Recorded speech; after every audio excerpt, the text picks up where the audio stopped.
Shirt show. All right, let's go. Shirt show! Talking shirt! Shirt show! Talking shirt! Shirt show! Talking shirt!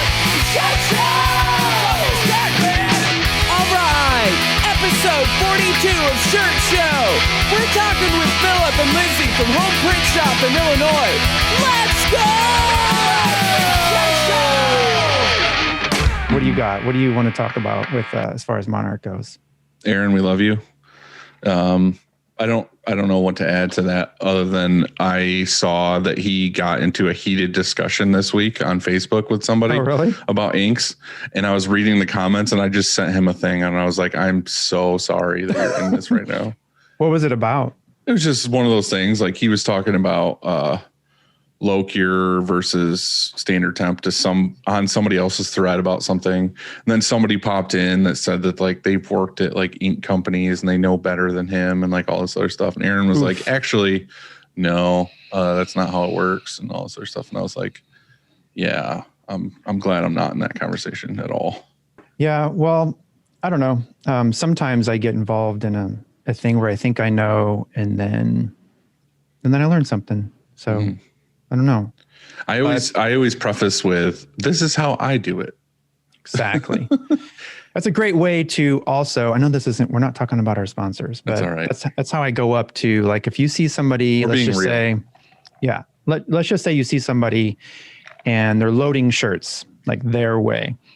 Don't go up and say, this works better, because then they're instantly maybe on the defense. They're on the defense. And instead you can kind of, go in with a little bit of sugar and just say, hey, just like you said, I've found that this works better for me. This actually totally ties into Monarch and Frank and Easy Way, because pretty much that's why we're partnered up with them, is because we do shit a certain way. And then those are dudes that we can call and be like, hey, educate me a little more and help me do what I do better. They don't tell you like, oh, this is the wrong way. They're just like, well, this is what we can offer. And like, this is what we can help you with to like make this better in your shop. So that's an excellent point. And that's what's so great about a company that you can call and you can tell them what's going on and they can walk you through it and you can grow together. Yeah. Right. And so that's Monarch Inc. I had several people hit me up recently and ask about Monarch Inc. And also, dude, so many people. Yeah, which is awesome. It rules. It rules. It is nice to like, honestly, like it kind of sucks to. It doesn't suck, but like like we're partnering up with them for the show, all this other stuff, and then we talk about them. You want to make sure that you're putting out the right idea of like, we honestly really love this ink. We're not just like adding it to a thing on the show as like a sponsor because like they're sponsoring us or whatever. We're not selling out. Right. We really like this ink and we really want to talk about it and we really whatever. And it's funny when people hit us up and they're like, oh, I've used this certain ink for years. Love to try Monarch. And I'm like, hey, here's Aaron's number. Call him, like get set up, or, this is a rep that's close to you, whatever. And then it's awesome when they send you that message of like, yeah, dude, I totally tried that on this job and it was way better. This was awesome. Exactly. So that's what I've been getting a lot of. It's like, hey, not like what ink do I use? It's just like, hey, I tried this out and I love it. Like, thanks for talking about it. Right. And there's a special deal. Like if you tell them that you heard about it on the shirt show, that you get, is it 100% off? Yeah, I can't remember. I think so. I always mix that up, but it's 10% off. 10% off your first order. At least 10% off. At least. Yeah. Right. If you want to ink better and if you want to print better and live Moss. If you want to live Moss, Monarch Inc. Exactly. Don't say Taco Bell. don't say Taco Bell. But look what I got here. Where do you see this? Where do you see this? I wrote something on top. All right. You want to see? Yeah. Nice. That's so your you ready Frank for one. this? Go ahead. Hold on. Frank. Dude, what makes my heart so happy is we had one or two this week where somebody messaged somebody about screens and then they said Frank. Yeah. It's totally worth it now. Now we have to do it. We can't not do it now. Like I think you said this a few episodes ago. When there's a trade show at Long Beach or wherever, Frank is gonna have to have like an air horn. Like when people walk by and there's just a button and they can push it at any time and that like plays. You know what I mean? Right. That's what he should have. Like if he has like a retail space where you can walk in, you know how you ding the bell at the front counter. He should just have a button that he hits and it goes, boop, boop, boop, boop, and then it calls him from the back. Like if your booth is next to Frank's, you're gonna fucking hate your life. You know? That's what the F stands for. But Frank makes a lot of stuff, not just screens. I don't know. Like I was talking to somebody and they got some screens from him, but then they also said, "I'm getting some emulsion." Carts and screen racks. You didn't hear? I said emulsion. Did you hear that? I heard emulsion. Emulsion, yeah. Also, yeah. Okay. I think I'm going to hit Frank up actually to see if he can make me a rapid tag screen rack because I know he makes those and I don't have one right now. So okay, it's a good man. He's a good man and he can do all that kind of stuff. So graphicscreenfashion.com. Yeah. Or Facebook or just call him. Just use the Google. So we do have another sponsor and it's Easy Way. It's the easiest way. All right, so we should get on to our show. I know that we should say way more about them, but look, dude, Alex is coming here. Made an appointment. Yep, early April. Okay, are you going to do a mustache when you get are you gonna? Yeah, I'm growing this out. I'm going to shave everything else and just. You better do that through this thing. That's out of respect. That's just out of respect. respect. I think all we're going to do is just drink big glasses of milk the entire time he's here. Why? Oh, you mean so it gets okay, yeah. I get it now. You like milk. What do you mean? You guys don't drink milk while you're talking about screen printing? I get it now. That makes sense. Wow, she got young. I know, it's crazy. Something in the water there or what? Yeah, I don't know what happened. I just woke up and she was 4. That's cool. Lynsey, you must get in here. We were just talking about how Alex from Easy Way is coming to visit Dylan and that he is going to grow a mustache for it. He said that they're just going to drink milk when they're there. And so I don't know. Do you have that problem? Do you get a lot of milk stuck in your mustache? I get things stuck in there like sauce and stuff. Dude, it's a flavor saver. Yeah, and you don't even realize it till a while later. Oh gosh, there's something on my mustache. It's probably staring at me or something. I did not need to know that. You know what's the best is when you eat something that's really saucy, like chicken wings or something, and then the rest of the day you're like, what does that smell? Yeah. And then you keep doing this. You're like, oh yeah, it's my upper lip. Yeah. Or pizza. Yeah. That's nasty, Dylan. I'm sorry. I actually my hair yesterday was down to here and Lynsey chopped it off. So you guys had the same haircut? Yeah, pretty much. Almost. Yeah. I could almost put in a ponytail. It's true. I think Andy's getting close to that. You're getting long hair again. Yeah. Is that something you do once a year? Is just a haircut? You just only do one a year? There's a guy that works here. He gets one haircut a year. Oh, wow. That's crazy. I don't know. I feel I don't have just one haircut. You know how most people, they have this one style they kind of go with. I'm always I'm going to just cut it short. I'm going to grow it out. I will say, this is probably too much information. We didn't shave his neck the entire time. He grew it really long. But you couldn't see it. So, that was pretty gnarly. Most of my adult life, I've done the the dad free 99 special where I just shaved my beard and my head all in the same thing. Nice. And I just so it's once a week, just the whole thing. Nice. Self-sufficient. Yeah. Well, Lynsey went to cosmetology school and her mom and her sister are both cosmetologists. So I don't think I've paid for a haircut since I was 15. Nice. We've been together a long time. That's pretty good. I don't think I've had been to get my haircut in 20 years, maybe more. Nice. Just use the clippers. Yeah. Oh, you're clippering yourself? Yeah, it's easy. Right. I know. I do it myself. I just usually you have some kind of styled thing. So Yeah. No, it just takes 5 minutes. all right. Right, So what's going on, guys? Is a nice family Sunday or what?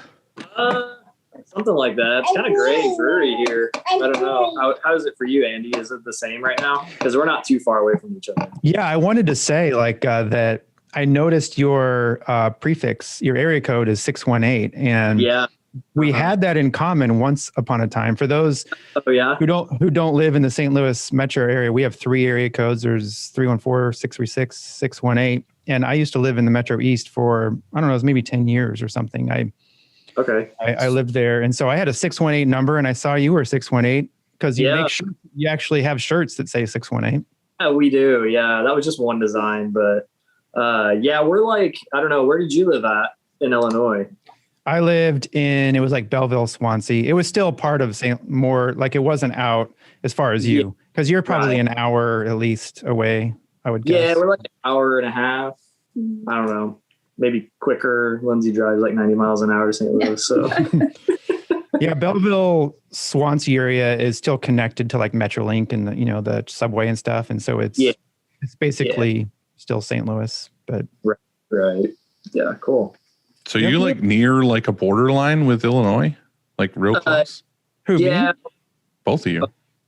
Yeah, I mean Illinois is like right next to St. Louis, or like Southern Illinois, Belleville. We're the southernmost tip where we live. Yeah, so you know where the Arch is, Dylan? Have you heard of the Arch? It's like this. Okay, well it's down by it's on the Mississippi, and that's the border of Missouri and Illinois. So you cross over the Mississippi, and you're in Illinois, and you're in East St. Louis first. Mm-hmm. And then a few other towns come after that.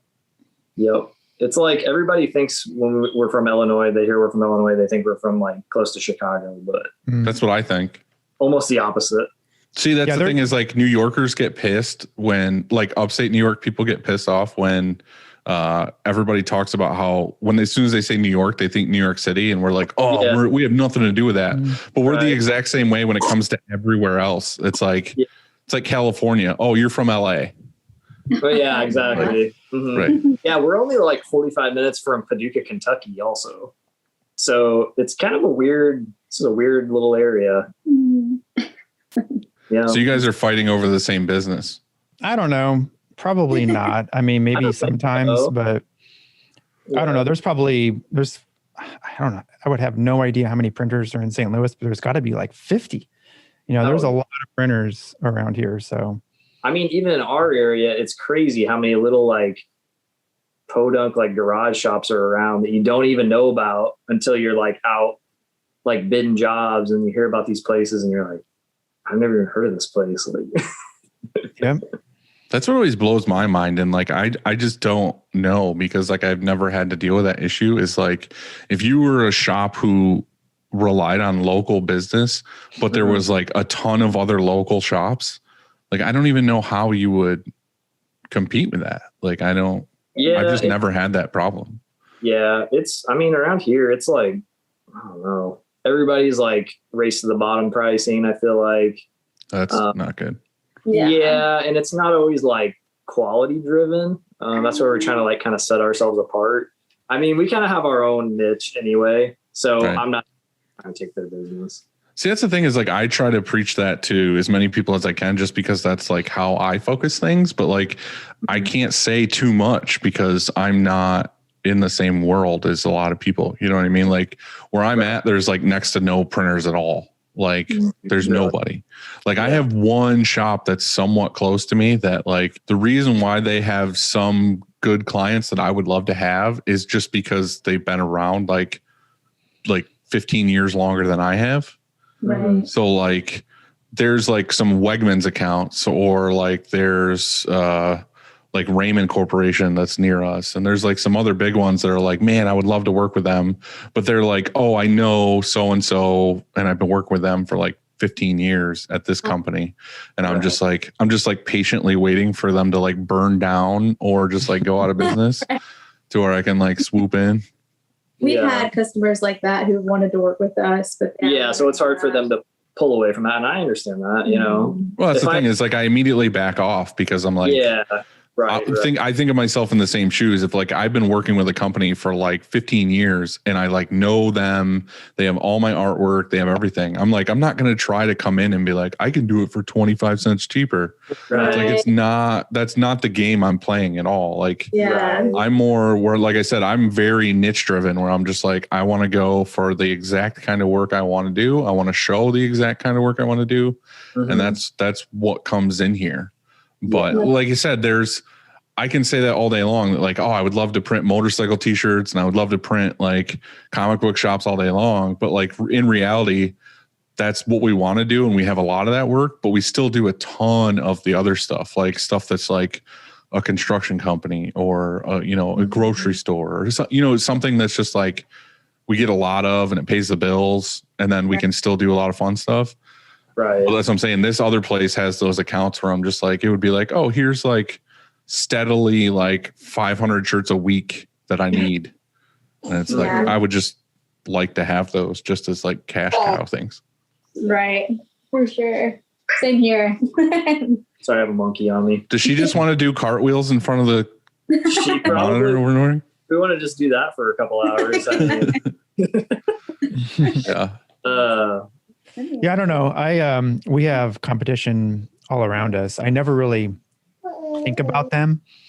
But I would say like specifically, about each shop or anything like that. But I do have in the back of my mind always, that there is competition out there and that we have to make sure that we always step up our game, that we are right. We have our shit together, whether it's customer service, quality, pricing, all of it, because I know that's out there. I know people, you do go, they do go to other shops and sometimes they end up back here. That's like a great thing when you hear like, hey, I went to I had to get some shirts done in a hurry or whatever. And I got them done and oh my gosh, we'll never go anywhere else again. And that kind of thing. And I also really like when somebody comes in and they're at our front counter and they're like, oh, and they have never been here before, but they went somewhere else and they said something awful happened.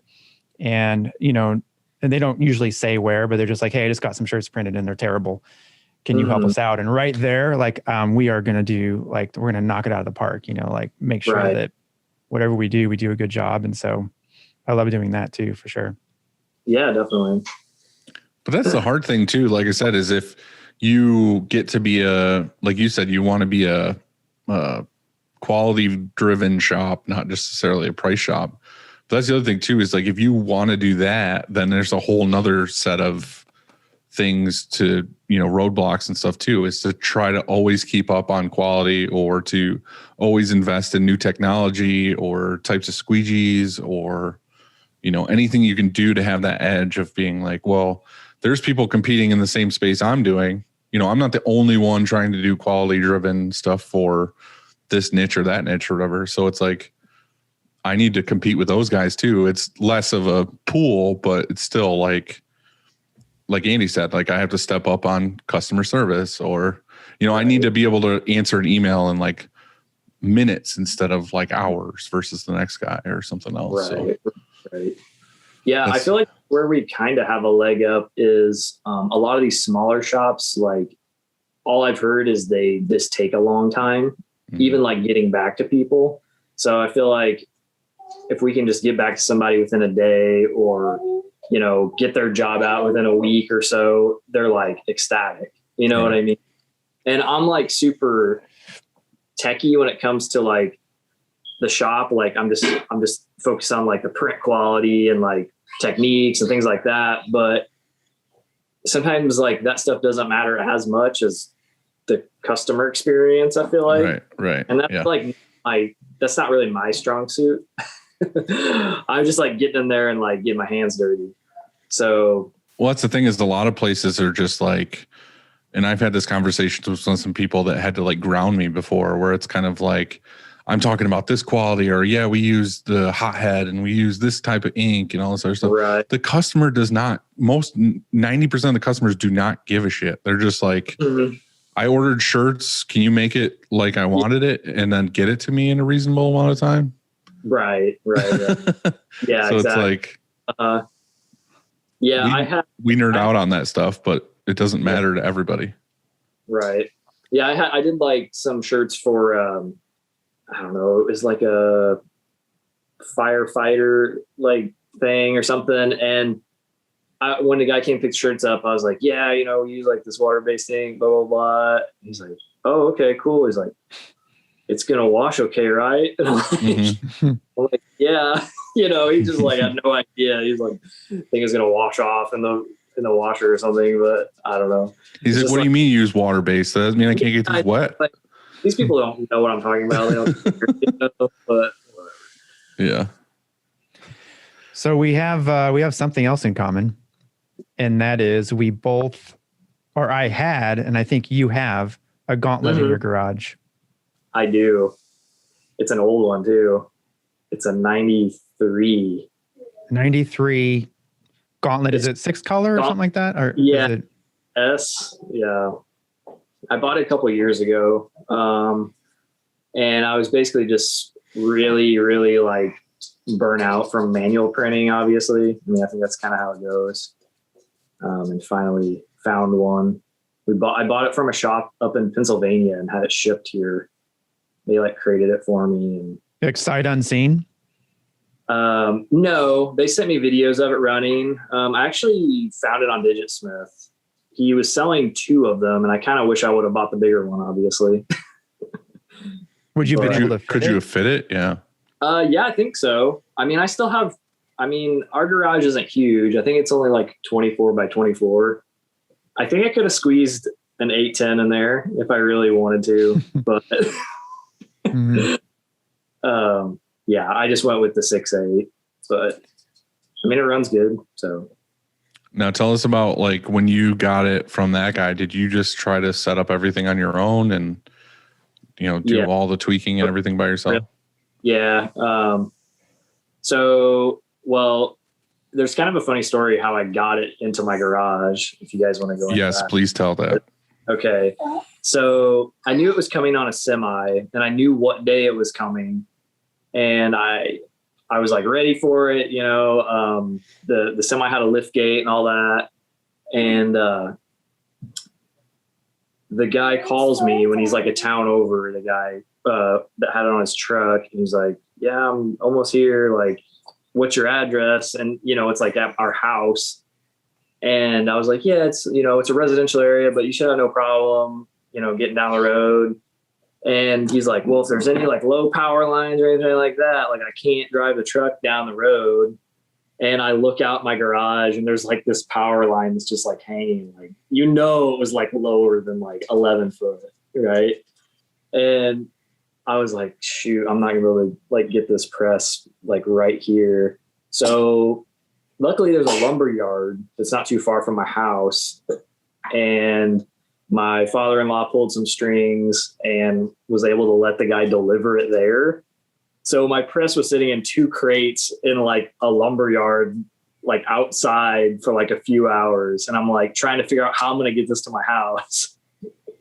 And so I called them up, and we've done shirts for them and stuff before. So they were cool. And they actually got 2 of their guys to take forklifts, and 2 guys like drove it from the lumber yard on forklifts to my house. I was hoping you were going to say that, because I was thinking in the back of my mind, like, just put it on a forklift and drive it down the street. Yeah, they weren't going to do it because I guess they used to do things like that for people, but then it became like an insurance issue. Mm-hmm. But I have the exact same thing. Yeah, so thankfully it worked out that way, and they were able to just put it in the garage. And it sat in my garage for a couple of weeks, and then my old manager from the shop I worked at in St. Louis actually came down one day to help me set it up. And cool. Yeah, it was super awesome. He came, drove all that way just to hang out with me that day and put it together. What shop were you at? Haneke's. Oh yeah. Do you know Larry at all? I do. He came by here last year to look at our Ecotext. That's the first time I ever met him, but yeah. He's a hoot. He's a hoot. But yeah, Kyle, he's their production manager. He came down and help me put it together. But we didn't really know what we were doing. We got the arms and everything put on it, got everything connected, but the press didn't come with a Z-bar, and so we couldn't do, you know, any registration on any of the arms. So I ended up getting a tech to come and do all that stuff. Hey, there's a guy that lives sort of over by you, Dillinger, John. I can't remember if he's in Edwardsville or where he's at, but he's a crazy good tech.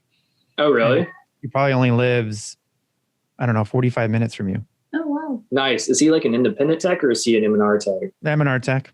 Okay, cool. Mm-hmm.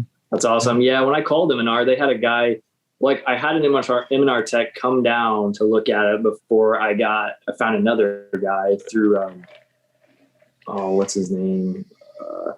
They do like, they refurbish M&R equipment. I think they're in New Jersey or something like that. But anyway, he referred me to a guy up in Chicago. There was an independent tech, used to be a M&R tech, like back when they were making the Gauntlet S's.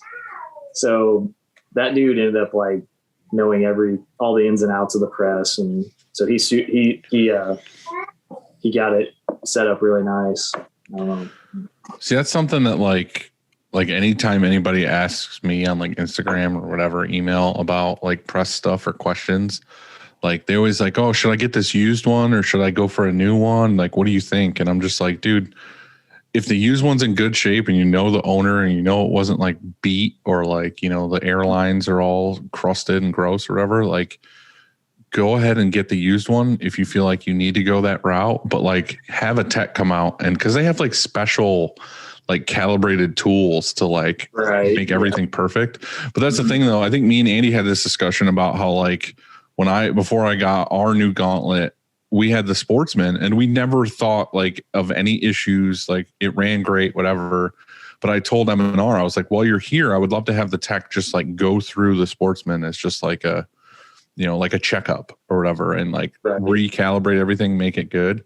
And like I said, we were printing it and it was totally fine. We thought everything was good. Like, I'm sure it was just like, we were used to it, like, but whatever. But like after he went through it, it felt like a brand new press. Like the thing like hummed. It was like everything about it was perfect. And like just having them come out and tweak it just after, you know, like 4 or 5 years of use. Right. I mean, if it cost, let's say it cost $1,000, you know, roughly to have somebody come out and do that. Travel time and the expenses, you know, and the per hour, all that stuff. And there's usually a few parts. That's like about what it is too. So it's $1,000, you know, because we had 2 work done. Both of our Sportsmans, we just had somebody. It was actually John who I just talked about, and he had to come like 3 separate times because we ordered some parts and things like that. But it was like $2,500, $3,000. But you know what? Like they run so much better. And you make that money back quickly because everything regs differently, or, you know, better. Yeah. And it's just a smoother press, and it can actually go faster, and you don't have to worry about, oh, you know, it's one side's printing a little light for some reason and on this pallet or this head, you know what I mean? Like he just makes it's those little things that like you're like okay with, but you know how to run it. You know what I mean? You're like, oh, I have this kind of job, but don't put that color on head 7. Right. Because it's good. You know what I mean? Because it does this weird thing. It's like they come out and fix that, and it's just like so worth it. It's the $1,000 is like peace of mind. It's like, now I know that this thing's like back to where it should be. It's like getting your oil changed on your car or something. It's like, okay, I know it's not going to blow up. You know what I mean? It's like it's good to go. Yeah, I'm actually due for somebody to come out and give it a little tune up, because I haven't had anything looked at on it since I got it set up. So. You should, when you go to schedule it, I'll email you his name and request him. Okay. Yeah, that'd be great. For one, it'll be less expensive because they're not like flying somebody in or whatever, you know? Yeah. Yeah. And he can just, so his travel expenses aren't going to be much. Cool. That'd be awesome. That'd be great. Thanks. Yeah. So go back, tell us your guys' story. Like, how did you get into screen printing? How did you start? I mean, it's kind of like the typical, I had like a really basic screen printing class in high school. It was art class, and they just did a segment on screen printing, and, you know, it was just like speedball screen and We didn't even use emulsion. It was like wax paper. You cut out a stencil, tape it to the back, that type of thing. I did like a 4-color print with that. Really? Yeah. But, yeah, I mean, that was my first experience with it, but I don't know. I was just always intrigued just from like being in bands and skateboarding and all that.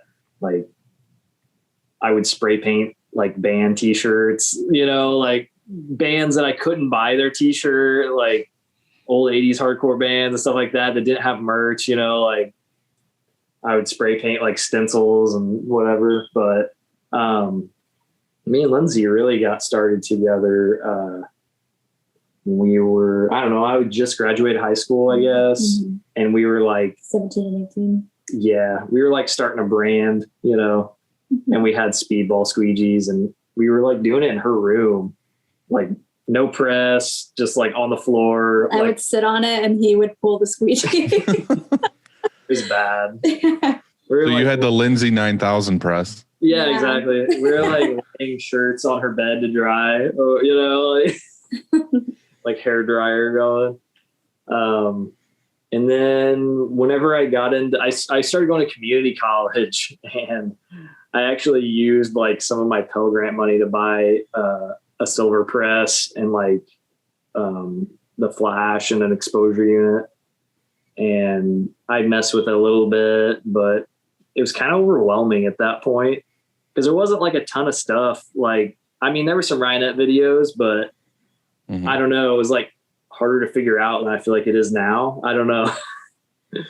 Now, did you like finish school or did you just blow your money on screen printing equipment and not books? I did. I went to school for like 2 years and that was just like extra money because I lived at home. But like, I'm probably only like a semester away from like just getting, like associate's degree, but I got a job at a screen printing shop and like, I knew I was going to like go into graphic design.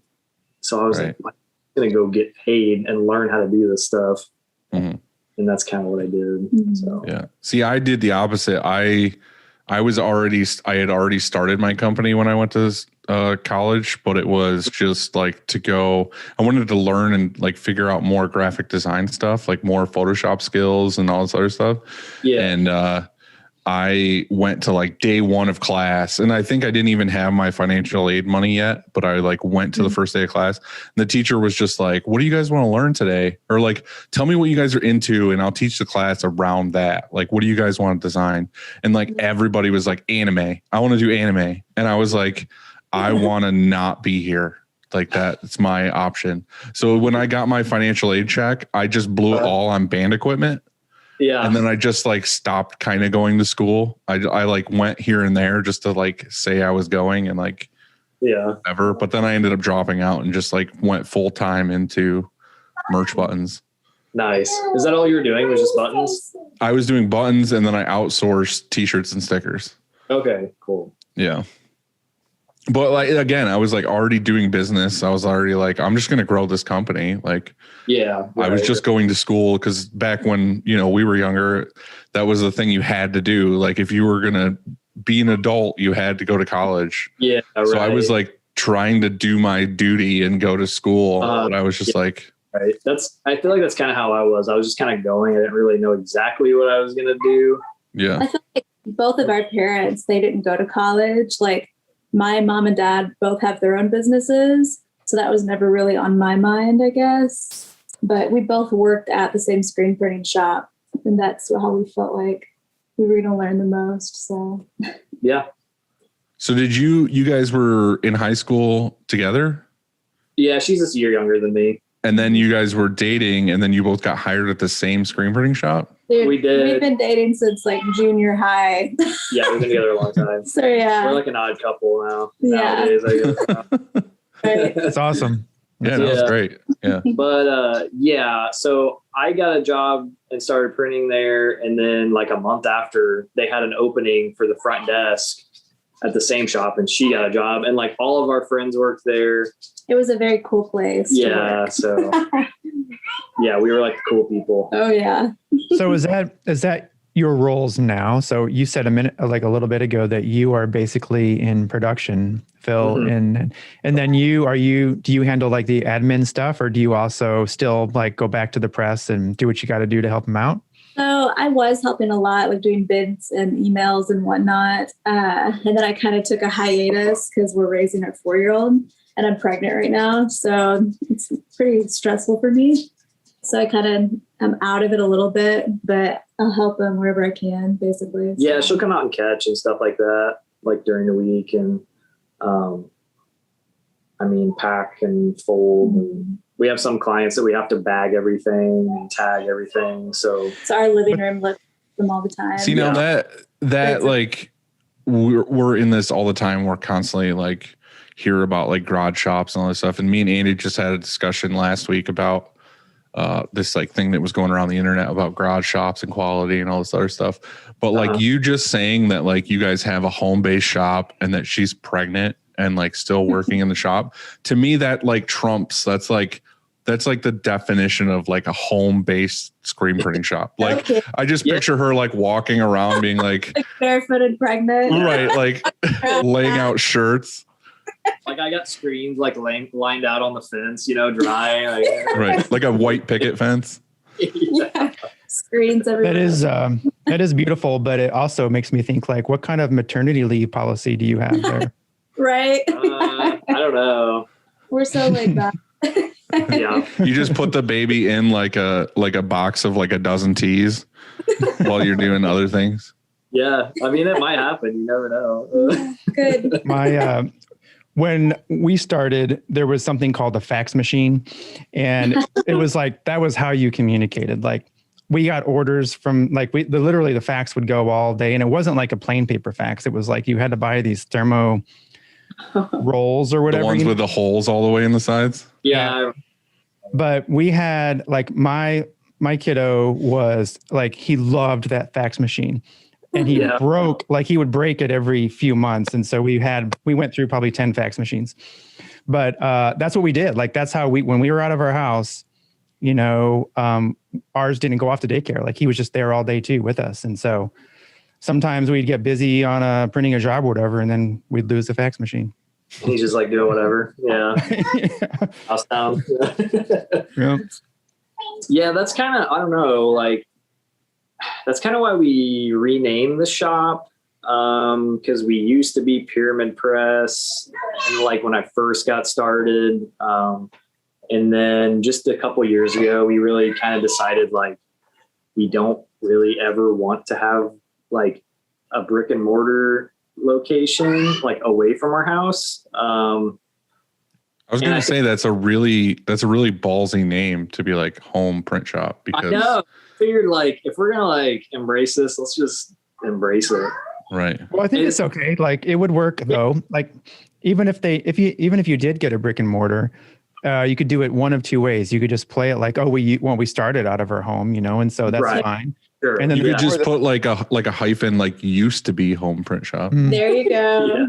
Yeah. Or the other thing is you could do like they used to do is you could have your shop and then live above it, like they used to have bakeries or whatever, and then the baker and your family would, that would be cool, Yeah.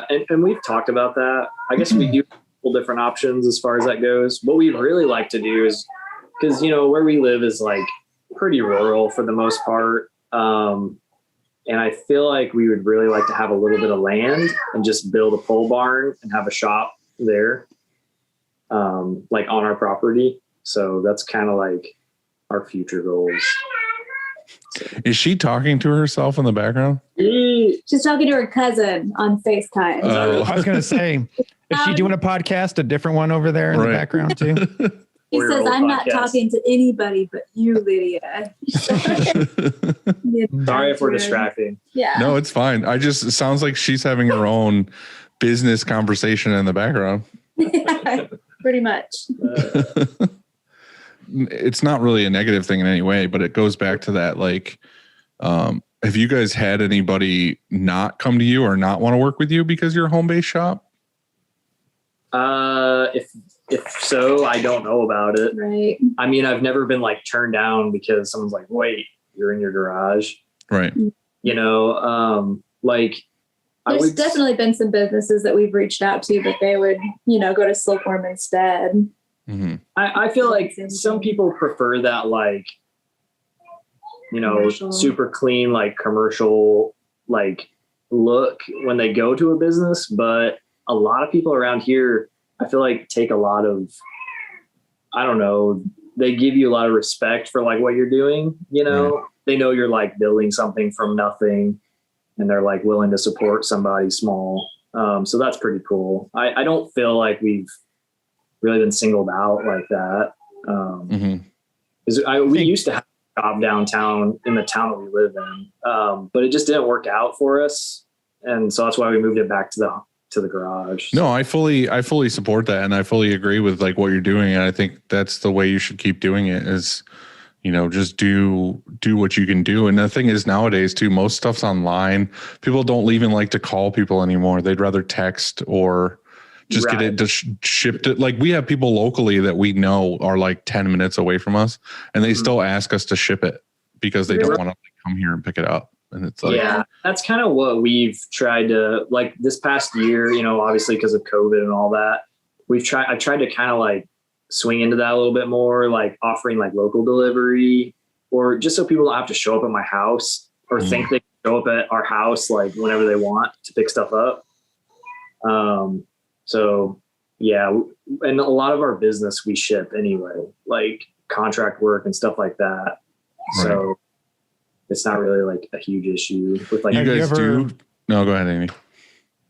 I was just going to ask if you've ever had any, like an assistant or anybody help, you know, come by and whether it's, you know, washing screens or just offloading for you or whatever it is. Yeah. And how does that work? Yeah. So I had another printer that printed with me full time. And he started when we were still downtown. I think that was around 2016, 2017. And he worked for us for a couple years, but he's moved on now. He's a tattoo artist. So he's kind of like doing his own thing now. So it's really just me, but my younger brother, he's worked with me since 2015. Yeah, 2015, 2016. When he was in high school, he came and cleaned screens for me. So he's worked with me on and off for like 4 years. But he's in college now and he's about to go in the military. He still helps me from time to time, but not as much as he did. So it's hard hiring someone in your house because your home is private, you know. Right. So we always kind of go back and forth. Do we hire someone? Do we not? Yeah, that's definitely an obstacle. Is trying to find someone you trust to come to your house every day, somebody that wants to be at your house every day, you know. But do we put a porta potty outside? Yeah, she is like bent on this idea of like, you can put a porta potty outside and it'll be fine. I'm like, I don't think that's a good idea.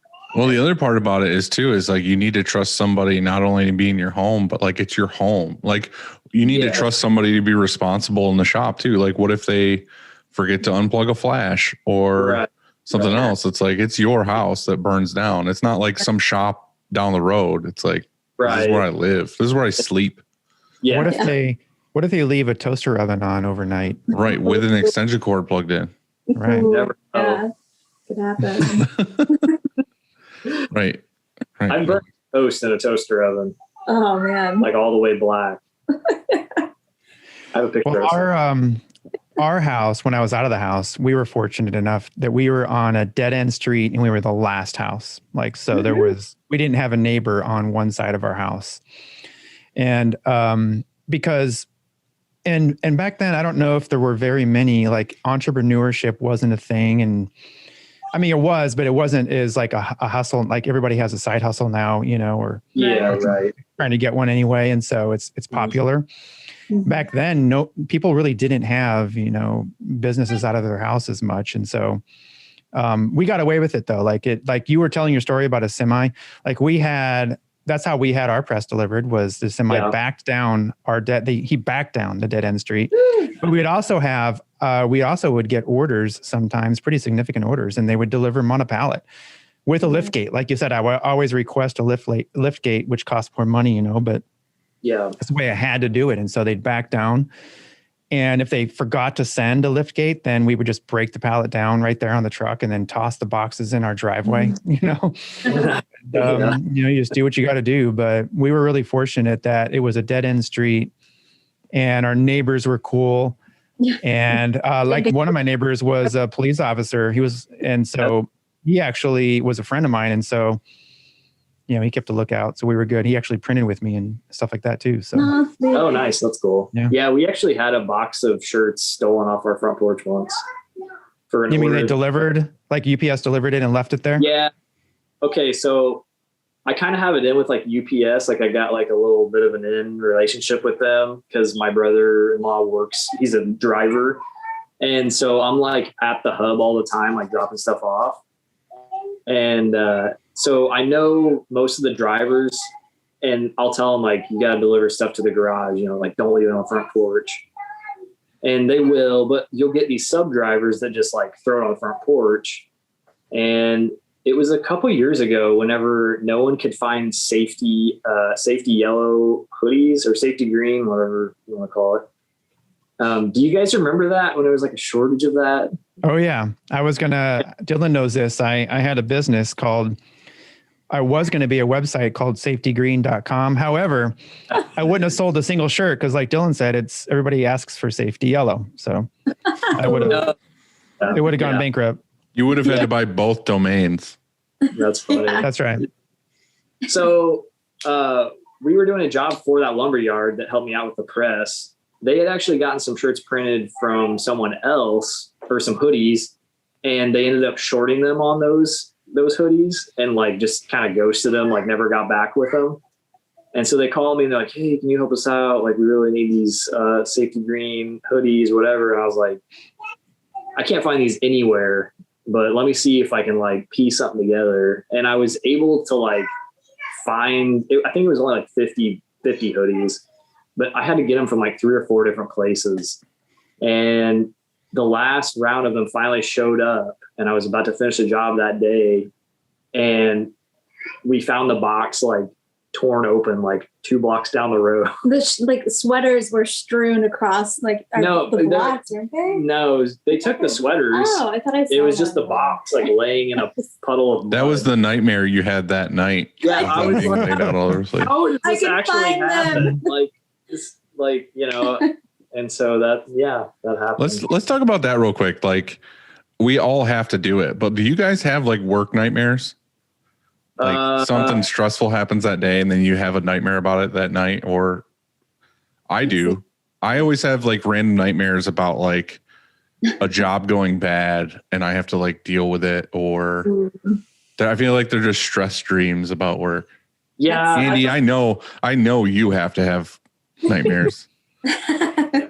Yeah, I definitely do. But I never remember mine. Like I'll wake up and like, something horrible happened, but then I go back to sleep and then I have no idea what it was. I'm going to say this one, and it'll probably get back to them, and I just don't care. But I always have that dream, and I have it all the time, where I never really tells me how I tanked upstate or what happened to upstate. But my dream always starts with me like back in Georgia. And I'm like going back to work at the shop that I worked at in Georgia because I like failed. And like I walk in there and they all have that grin on their face of like, you lost and like you're back here now. Like you got to do what I say. And it's just like I have that dream all like, maybe like once every couple months. And I'm just like, why do I keep having this? That's horrible.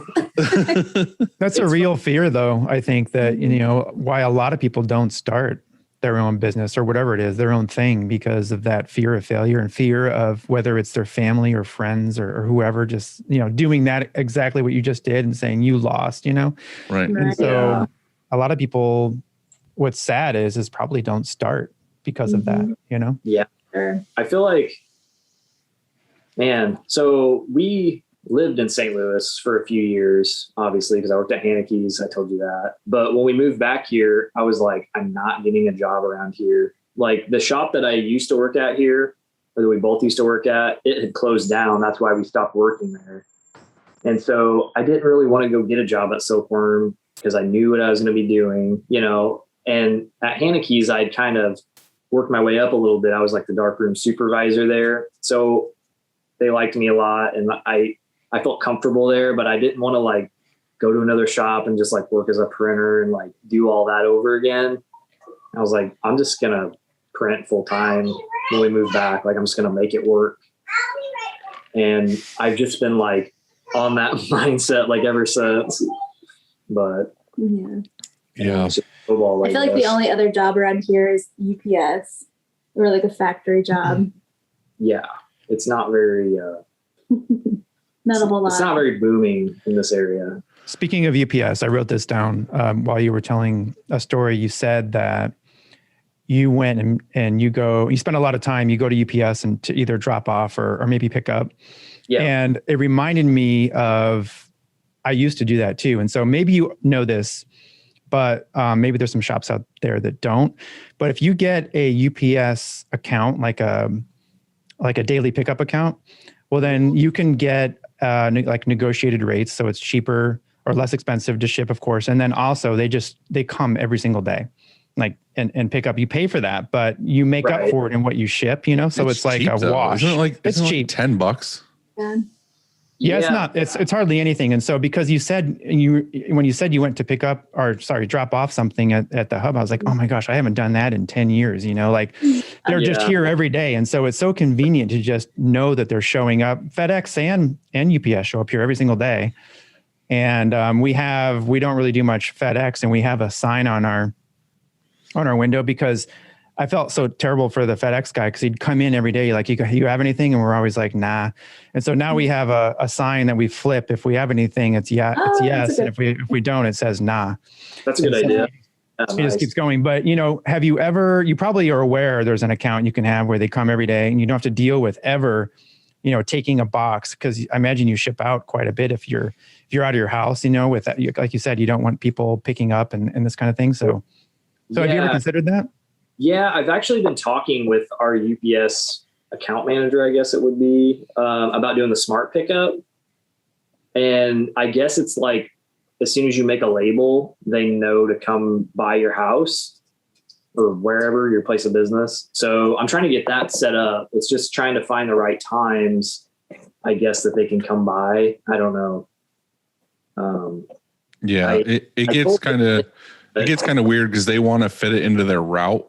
But they also try to like go with your business and be like, oh, well, you close at 5 o'clock. We'll try to be there at like 4:30, 5 o'clock. Like, it just depends. Like, we're like Andy was saying, he hasn't been to the hub in like a really long time, but like they're pretty much, I mean, this year it has barely happened, but like most years, like I drive to the hub a lot because we'll have jobs that we have to get out that day for a deadline, or it has to go to a venue for a show or whatever. And like UPS shows up at 5 o'clock to pick up his boxes, but we're working till 6:30 to get that job done, to get it out.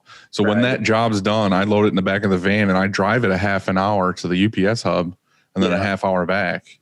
Yeah. So, that's kind of like, a lot of times I'll get like from a contract, you know, it's like a rush order or it's like an event day or something like that. And even if the UPS driver picked it up, they pick it up from my house so late that it wouldn't even ship out that night.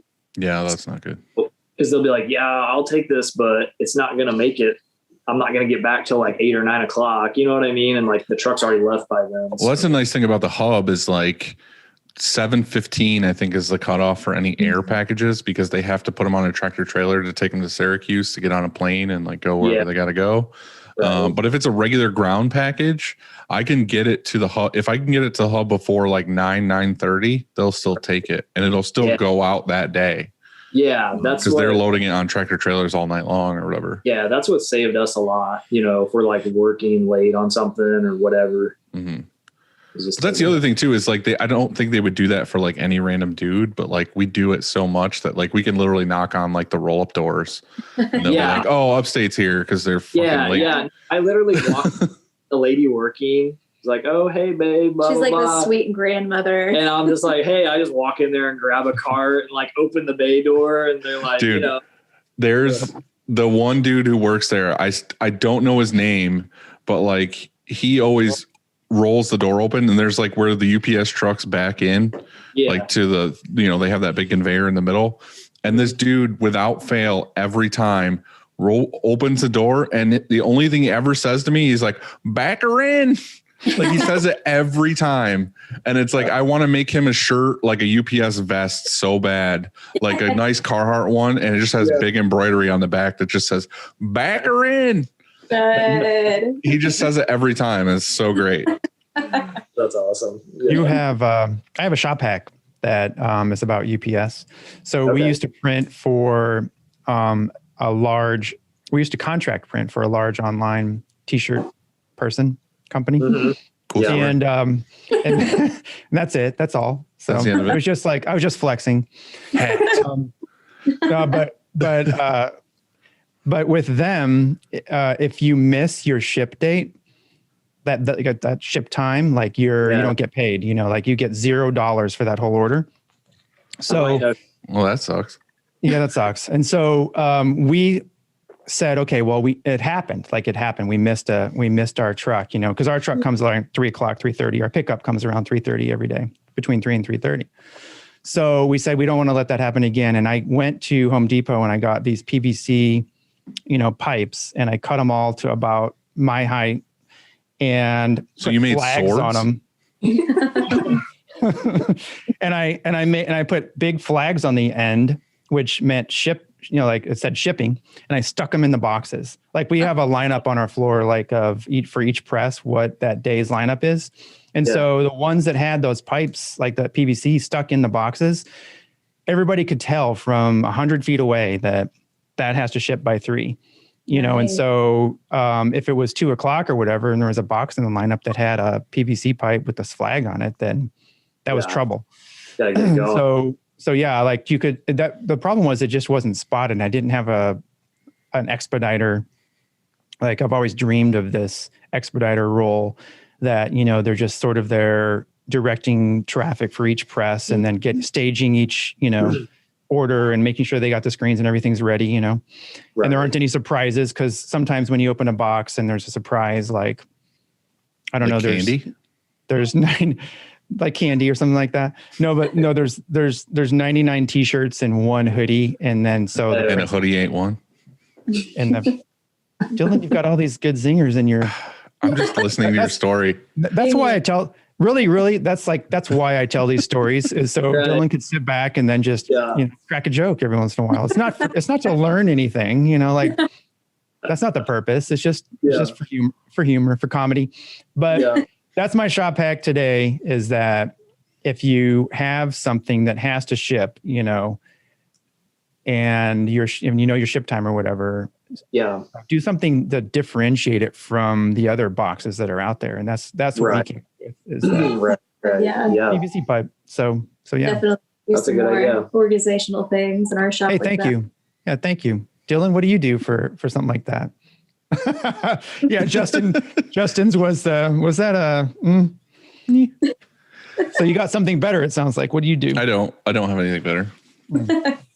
No, we just have, I don't have FedEx and UPS and courier services like you do. I just literally have UPS every day at 5:00. That's all we use too. So like I have our loading dock, and it's kind of split in half, where like the left half, if you're standing in the building, is like packages that came in. And Chris is super religious on the fact of like, what comes in today, I'm counting in fully. Like I'm not letting it sit for a day. I'm not letting it sit for 4 hours. Like when it comes in, he counts it all in. It's all in our boxes on the shelf, written everything that's got to go. So then by the second half of the day, Megan's already got everything boxed up and it's got a label. And it's just took its place basically on the right side. Like everything that's got to ship is there. UPS knows if it's there on the dock, it's shipping. So right. there's no fancy method. It might not, it's just literally here's where stuff goes when it's ready to ship. So, yeah, I feel like we're such a small, compact shop right now. If I just set it out at the garage door, I know they're coming. I gotta get out. And I always just schedule the hot orders, to get those done first for the day. That way I'm not sweating it too hard when I know you can show up. So I try to stay a day ahead, but that doesn't always work out. It doesn't always work. The only thing I would say about shipping that I would have is like any kind of like hack. It's not really a hack at all. It's just kind of like math. But like, and I've had this discussion with other people about like, it's tough nowadays because everybody's looking at everything like green of like recycle the Gildan boxes and, ship things out in the same boxes and all this other stuff. And I believe that's a good way to like recycle the boxes, but like, we're still recycling those boxes. Like all the Gildan boxes, everything that comes in, we like compact them and we put them out for recycling or whatever. Like, I guess that's the best we can do with it. But the thing is UPS, however many years ago, went from doing just like packages by weight to dimensional weight. So the problem now is that you can't just use a random box that comes in, because if you have an order of 24 shirts and you're using a regular, whatever it is, 23, 16, 16 Gildan box, then you're paying to ship air to somebody. Right. Yeah. Like if in that box is this tall and you only put shirts in this far, you're paying for the other part of the box that's empty because it's dimensional weight that it's shipping by. So what UPS is doing is they're being like, okay, that box is 15 pounds, but dimensional weight of what length times width times height, whatever math they use to do it, they're saying that box is actually 24 pounds. You're paying for a 24 pound box. You're not paying for a 15 pound box. So I was told that they started doing dimensional weight because everybody knows this. Like when they got an Amazon package and they bought like, I don't know, something this big, that they got a box that was like the size of my body. Yeah, right. So UPS had to be like, hey, like we can't do that anymore because you guys are filling our trucks with boxes of air. Right. So now we need to charge by the size of the box. So what we do is we have 4 different box sizes, and we have like and Chris did all the math. Like he has to take all the credit for this, but like we did the math to figure out, well, if we use this size box and it takes this many t-shirts in it, what's going to give us the best price for that box for that amount of shirts. So we did the math of like 4 different, like you get a 12 piece order, you have a 24 piece order, 50 piece order, 100 piece order, or hoodies. Like what's going to get us the best price for that shipment. So we ended up figuring out literally to the inch with our box company that we get custom boxes from to be like, well, I can't remember what it was. I got it written down, but like, we were like, all right, we need a box that's like 22, 16, 13 or something. And they're like, well, if you they're like, well, we only have 22, 16, 17. And Chris like quickly does the math. He's like, well, that's going to put us in this tier pricing. And we're like, all right, well, what if we do 16, 13, 11 instead? And then like, oh, that brings us back to this pricing. So my long story short is like, if you use boxes that are specifically meant to fit a certain amount of shirts in it, you're paying like the cheapest price to ship those shirts. Nice. So yeah, I've wanted to, like, I was getting my own boxes for a little while and then I just kind of like let it go.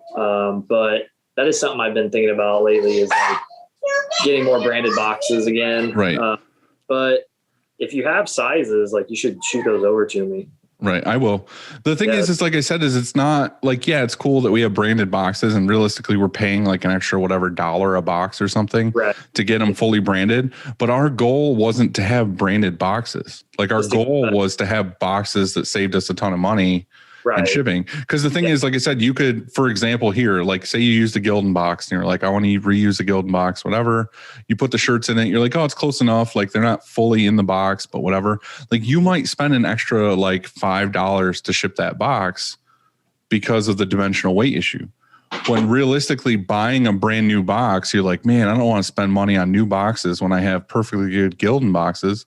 It's like, well, you spent $5 more to ship that Gildan box when it only cost you $2.14 to buy a new box that just saved you another $2.80. Right. You know what I mean? So like you're actually saving money by buying new boxes than to, whatever. It's like Andy's talk about the split tape or whatever was like, it's actually saving you, whatever the math was to use that tape. Every roll of tape that you use that's split tape saves you $3. Right. But that's what I'm saying. It's the same thing with the boxes. People are like, well, I don't want to spend that much money on that split tape. It's like, well, realistically, once you break down employees and time and peeling tape and everything else, it's saving you $5 a roll or whatever it is. It's the same with the boxes. It's like, yeah, you got to spend the money to get the boxes up front, but you're saving on the shipping in the long run. It was $3. It was $3. Yeah. It's $3, whatever. Not $5. We're just throwing numbers out. Let's just say it's $100. Saves you $100 every time you use a roll of split tape. Right. Well, I guess it depends on what your labor cost is. So yeah, if you're paying somebody $10 an hour versus 15 or 20, yeah, then the roll, it saves you more. Yeah, depending on what your labor cost is. So yeah. But that was my thing about the boxes. And like I said, for our shop, we're shipping almost everything. Like we rarely have people pick up. I mean, we do have people pick up, but it's like when you look at the amount of orders that go out every day, most of them are shipping. So to us, it's super important to look at that because it's dollars and cents you're spending every week to just be like, well, what's the most cost effective way? Plus, like I said, with a new box, like the customer's getting like a nice crispy box that hasn't been beat or like in a mud puddle. Or, whatever. And it's got your logos on the side. It's got their name on the side. It's got nice tape on it. I feel like too, that's like super important because we are just like a home-based business. That's just one other thing that would set us apart. You know what I mean? Right. It just gives more legitimacy, I guess. Because just giving it to them in like a beat up old box, kind of like, okay, yeah, this is fine. Right. Yeah. Well, there's different things too with shipping that a lot of people don't think about that like I want to get more into this year. And we've done it before, but like I used to do those like 4x3 or whatever they are, like Ziploc baggies. And I would put like a postcard in, I would put like some candy in, I would put like a couple buttons in, stickers, like in every box. And just be like, hey, like, thanks for working with us. I know a lot of shops that do candy, like they buy bulk candy bags and they just throw in candy. It's stupid to say, but it's like if you open a box and you're like, oh man, I love lollipops. It's just like, but it's just like, it's just cool to be like a little thing to open and be like, oh, they care. With these right. Yeah, I was buying tape and film from Josh Keene. I don't know if you guys know that. Yeah, we know Josh. And he throws in, some Jolly Ranchers here and there. Right. Already sucked on, like out of the wrapper. Yeah, we have a candy bowl at our front counter for customers. It's all Werther's. Yeah, I like Werther's. That's what's up. The problem with the candy bowl at the front counter is 90% of it is eaten by people that work here. Yeah. But we do have a candy bowl, and then we ran out recently, and we have to reorder a bunch. Because for some reason it's cheaper to order koozies than it is to print them here. Because I don't know how they do it, but I guess they're just set up for it and they just, it's crazy. But we used to stick a koozie in every box of shirts. Nice. We've also stuck like pens or, like you said, some candy and things like that. I think it's a really good idea for sure. It's always nice to open a box and get that stuff. Like, have you guys ever gotten random things in a box from a like distributor? Yep. Like things that aren't supposed to be in there? Like an accident, you mean? Yeah. Yeah, I've gotten it was like a laminated like instruction sheet in some other language. It just was like in with the shirts, like in the middle of the shirts. I don't know. We've gotten like tape guns, like an entire tape gun, like in the box. Nice. We've gotten, Chris actually got last week, he got a whole bottle of hand sanitizer. Oh my God, that's hilarious.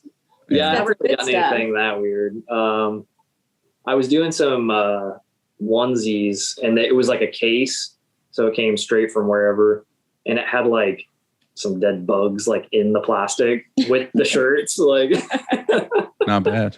Some kind of beetle, I don't know. Yeah, I haven't had too much. I don't think I've ever had a creature in a box that I know of. Yeah. We printed an entire order with a complete outline of a fly on it before. Where we smashed a fly on the screen and then just printed the whole order with like the full wing spread, like outline of a fly, like in an order. I've definitely done that. One got caught under the screen on the auto. Like, I think it was last summer. I think it was like one of those stink bugs, like, Yeah. And yeah. That could be a new niche. Yeah. So it's really artsy. Mm-hmm. Yeah. Look at the detail on that print. Yeah. HD. Can we do a brief intermission? 1 minute. You gotta go Be right potty. back. Yeah. Quick potty. Potty break. He needs to go to a doctor or something. He has that diarrhea issue.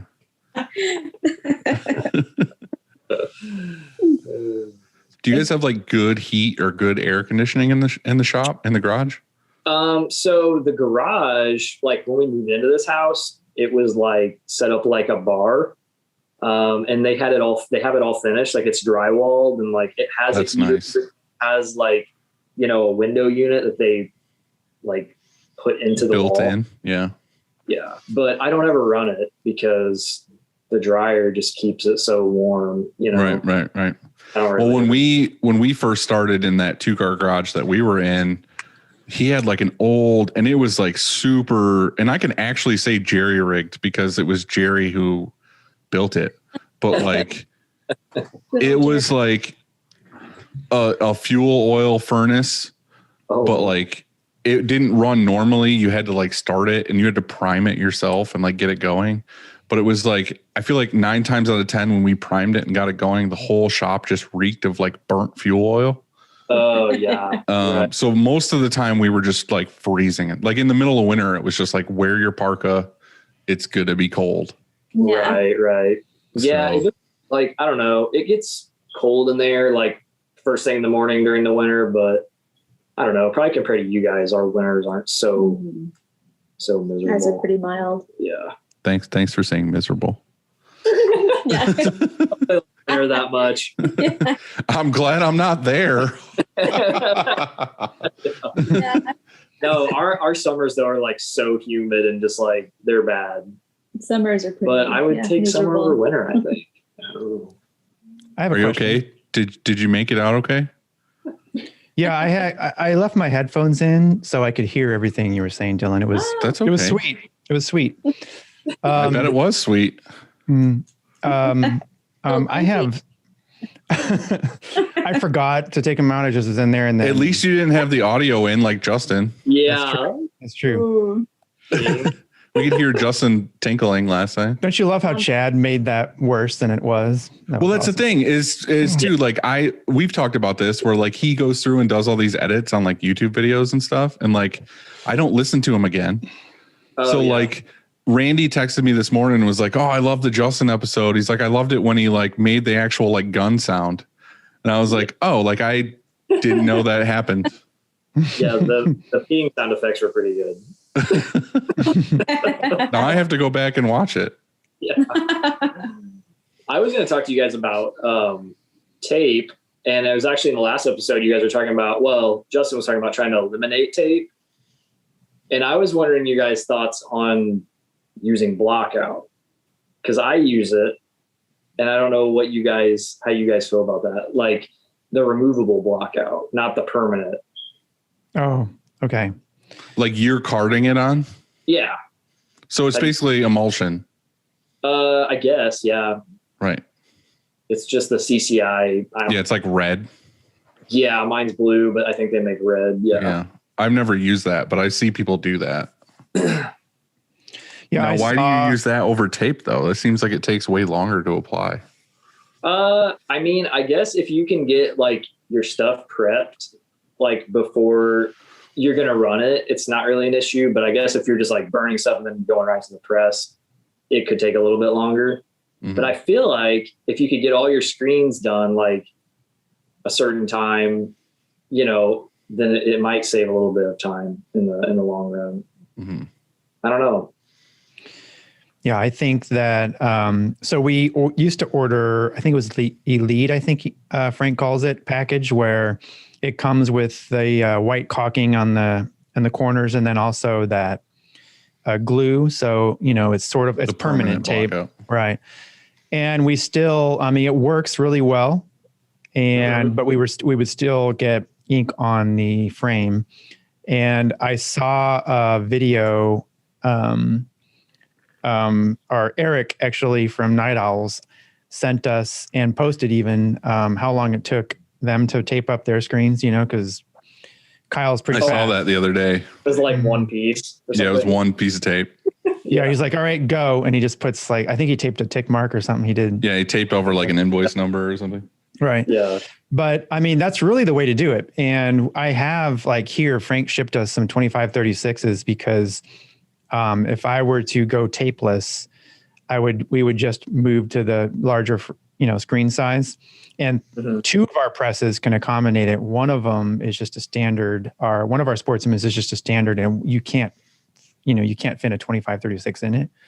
Yeah. But yeah, I mean, so I really like the idea. I mean, maybe especially with yours, you're putting Blockout on there. It seems like if you're doing that, you might as well just go to permanent tape, that permanent adhesive stuff, because you're saving all that money and all that waste with tape, and you just already have it on there. But I guess it also depends on your runs, because like sometimes if we ever have 500 plus shirts, then we always tape up just for security, like the edges where the squeegee meets the pallet and stuff like that, the edge of the pallet, where you're going to have breakdown. And so, right. I want, because what inevitably happens is that the screen breaks down at a certain point and you don't catch it for 50, 60, 70, who knows, how many, and then you're over there spraying out. You usually don't catch it on the very first shirt when it breaks down. You know what I mean? You wish you could, but a lot of times you don't. And so, but I would love to find that solution. I'm still working on it, not a tapeless solution, but just a solution that doesn't get the edges of our frame. And since I mentioned that though, a couple months back, we've gotten it changed back there, and it's much better. Like we're spending way less time in the booth, with, it used to be that a third of our screens needed attention. We'd have to go in, instead of going direct to the Ecotex, we'd have to go in the booth and mess around with it. What did you guys change? We just are a little less sloppy. I say we, You cracked the whip. A little bit. Good man. A little bit. I think maybe, and we had the tendency to overload ink because we're just going fast, right? And so you don't want to stop every 50, 80 or 100 shirts and add ink. And so we just like put a gallon of ink in the screens practically and just go. Right. If you're running 600 shirts, for example, you don't want to, that's 6 times. If you put 100 shirts worth of ink in a screen, you're going to stop 6 times if you're the press operator, press assistant? Or do you have some shops, they run with like an expediter or a production manager, and they ink for you, right? And so you don't run into that issue. But I mean, it was probably just a combination of things. So tapeless screens, one day we're going to get there. I think our biggest thing was just because we're not using an auto reclaim yet, and the Blockout screens were just blowing back in his face more. Right. You know what I mean? If you're trying to clean out in corners and stuff, when the pressure washer water hits it, it just blows back on the guy cleaning. Well, just get in some goggles. Come on. Yeah. Well, I mean, I haven't really ran into that. Like the Blockout that I'm using, because it's not the permanent, it's just like a water soluble Blockout. Right. So, but I'm talking about the permanent one. Like if you put the permanent Blockout on, I haven't messed with any of that. It's just I don't think I would like that. I don't know. But well, if you are into it, Frank makes really nice screens where it's already on there and the corners are all caulked. And they're really nice. Every single screen we have has that caulking. Yeah, ours does too. That's a big deal. I don't know if you have any of that, but it's beautiful. Like it's a magical thing. I've got one right here that I'll show you. It's just nice because you never get, even if your tape misses it or whatever, you never get ink in any of the corners. It also helps it from not like blowing out the sides of the mesh on the frame. You see how it's in the corners and so, you keep chemical out of that vulnerable spot. And also that is a vulnerable spot, even if you're carting out ink or whatever. And so it just makes it stronger right there too. Did you already show it? We didn't see it. He did it real quick. Yeah. Oh, it's back on Dylan. Really? Well, you have it selected where, Dylan, don't talk for a second. No, it's tough. Just hang on. Hang tight. Okay. Yeah. Cool. You're right there. Yeah. See, that's what I was kind of envisioning when you guys are talking about that in other episodes. That's a good idea. Yeah. Frank's the man.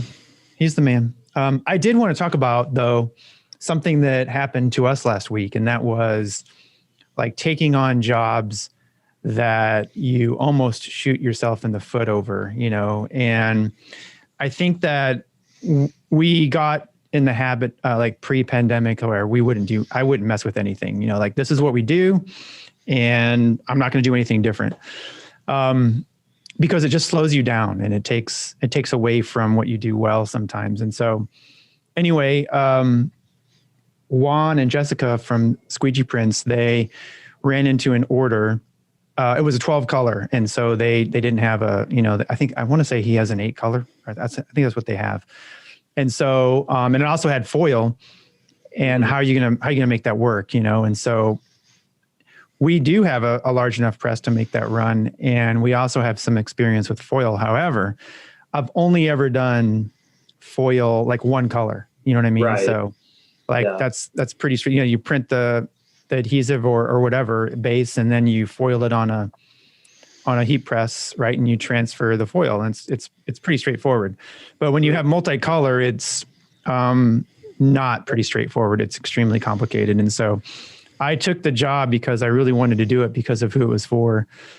And I was like, oh, we'll make it work and we'll figure it out. We'll hot-head it or something. And so it got here, and I spent like 3.5 days trying to figure out how to even do it. Like I literally had on press, we printed our foil adhesive, and I had an iron, like a house that you would have at your house, an ironing board that I had an extension cord to when I would go over to the press. Cause I didn't, we had to print colors after the foil. And so I would walk over to the press and iron, with all my weight pushing down, trying to like simulate the pressure of a heat press, and just iron around to see if it worked. And it comes pretty close. Like it actually almost works, but it wasn't very consistent. And because we had tried our hothead and we weren't getting good results with that either. But then Daniel, a guy that works here, part of our team, he figured it out. He spent like 2 hours. All of a sudden he comes in my office late Friday. He's like, I think we got it. And so we went back there, fine-tuned it, and it works. And so we actually printed foil adhesive, printed foil, and then tore that out of the press and then loaded 11 colors in and printed on top of it. The good news is it was only 10 shirts. I was wondering how you did that without the whatever you got to put over so that it doesn't foil all the right. So they make something called you either have to print in water base, because then the foil doesn't stick to water base, or they make something called Resist. The same company, it's International Coatings, and so they make something called Resist. However, there's like mixed reviews. I've never tried Resist because I've heard it doesn't, like it kind of works, and you maybe get some transfer of foil on those colors. And so the lucky thing is it's for a special project for 10 shirts. It has to ship out to New York. Not upstate New York, like New York, I guess New York tomorrow. And it came down to the wire. Like I actually called just to be straight and be totally honest with who we're doing it for, and said, look, I'm running into a little bit of an issue. I think I can make it happen. I overnighted some special stuff, and we're gonna go for it. And I'm pretty confident we're gonna make it work. But if it doesn't, my backup plan is this. And I kind of told them what it was, and they're like, well, we really love working with you so far. So everything's great. And that's good. It's a good feeling. Sometimes this is what you got to do. Mm-hmm. Yeah. And so I run made it work. Made it work. So do you ever like do those jobs where you think, oh, never again? Or do those jobs where you do them and you maybe think to yourself a little bit, never again, but in the end you come out better, or you come out like you've learned something and you're like proud of it. And you're like, wait, this is a really good thing. I know it sucked. Doing it for 3.5 days or whatever, but on the other side of it, it feels good, and so how do you feel about that? I almost feel like half my career has been that way. I'm like a yes man. So it's like, I have a really hard time saying no to like things I haven't done. I think just because I'm like curious to figure things out. So that was like with the first time we ever did foil or like, discharge printing, like easy stuff like that. But then you know, like for So Ill, we used to like screen print these rock climbing brushes, and it took me like a year to figure out the right way to do this. And like I ended up printing like thousands of them by hand, you know, when there were like probably way much easier ways I could have done it. But yeah, I mean, there's been some where I'm like, I'm never going to do that job again. But most of the time I feel like I learned something out of it. So yeah. That was one of the questions I had for you guys, just like looking through your Instagram. It seems like you guys print a lot of stuff, like a lot of different stuff, not just apparel. Like you guys are doing like skate decks, and I saw you did like a pair of shoes. Yeah. So like when we were in the shop downtown, we shared it with a sign shop, did like vinyl and stuff. And yeah, that dude was just like, man, that'd be so sick if I could have like, you know, some Chuck Taylors with my name on it. I was like, let's try it. Right. And it wasn't, I mean, I wouldn't offer it, but right. It fit. I mean, I made it fit on like a sleeve palette, the end of a sleeve palette, and just went for it. Tell me, and I've never tried this and I've always wanted to, but tell me about your process and like getting into doing skate decks. So I like, well, hold on. I've watched videos of like companies that like are diehard into printing skate decks, and they have those like custom made like wooden frames that like arc at the ends, so they can actually do the whole deck, not just the middle. Right. You're just doing like the middle chunk, right? Yeah. So like when I first started doing it, like my goal was like I really wanted to do like a full board print. Like that's kind of like the holy grail of skateboard printing. Right. But man, it's just such a like, it's like such a secret.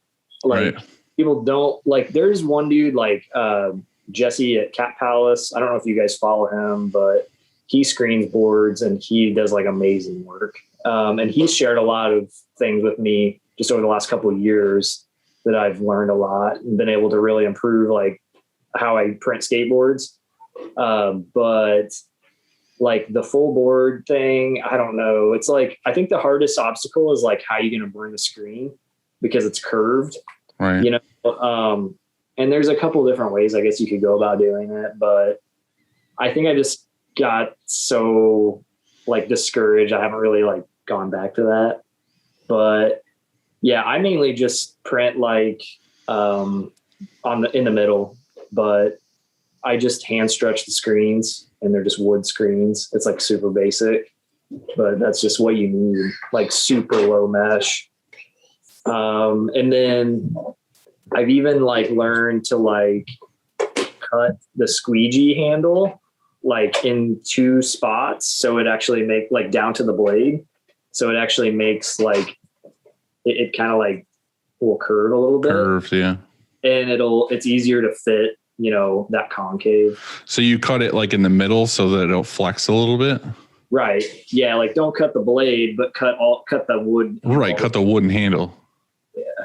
And that helps like a ton. It's crazy. That's pretty awesome. Yeah. Yeah. And then I saw some of the boards you had on there and I was like, man, these are really cool. Like Chris actually in the office, like he loves, like the Big Damn Band. And I saw you had the skate decks for that. Yeah. I was like, man, I wish I had that skate deck because I would totally give it to him for like a present. Nice. Well, yeah, like we do boards for them all the time. They just haven't since, you know, they haven't been able to go on tour. Well, next time you do, remind me and I will get one. Oh, yeah, for sure.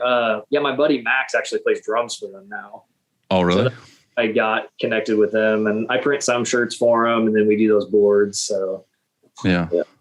That's crazy. It makes me think of like that. I used to have a caps press, like a CAPS. It was orange, and you would print on a curve. Like, so you would print, you know, on a hat curve. And so the screens that came with it were like, you know, this big. Yeah. And because you just mentioned like, how do I burn that screen? Well, the screens that came with it or that you buy for it are flat. They're like this. Okay. Right. And the mesh is not the tension's kind of crummy, but it's on purpose because you have to, the screens aren't wood, it's metal. And so you can, when you insert it like into the cap press, it bends it. Yeah. You know, it's metal. It's like, it's a flimsy metal. It's not a rigid metal. It's like it's a metal that you can bend. And so anyway, I'm wondering if there's somehow, you know, like you could So you can burn flat, and then you could bend right. Around the skateboard or near That's just a little bit anyway. Yeah, I have that same like type of attachment for my workhorse manual that just came with it, and I jacked around with it a little bit, and I wasn't like super thrilled with how that worked. But the screens did get me thinking about how you could, have like a flexible kind of outside and then be able to bend it into like a master frame, and then you could do it that way. Right. And I think the dude at Cat Palace has done something like that. Like he's made his own. They like invested a lot of time and stuff into it. But I don't know. If I had more time, I'd probably mess with it. But I screen boards for like a couple different people, but I don't really like offer it because a lot of times people want like really low quantities, and it's just like not something I want to mess with. So I want one screen printed board. Yeah. Or like, they want like 20 boards, which is fine, but like, it's like such a niche thing and it takes so much time that it's like. So you're saying if I call you tomorrow and say, I want like 25 skate decks, upstate decks, you're not going to do it for me? I would do it for you. Okay. Thanks.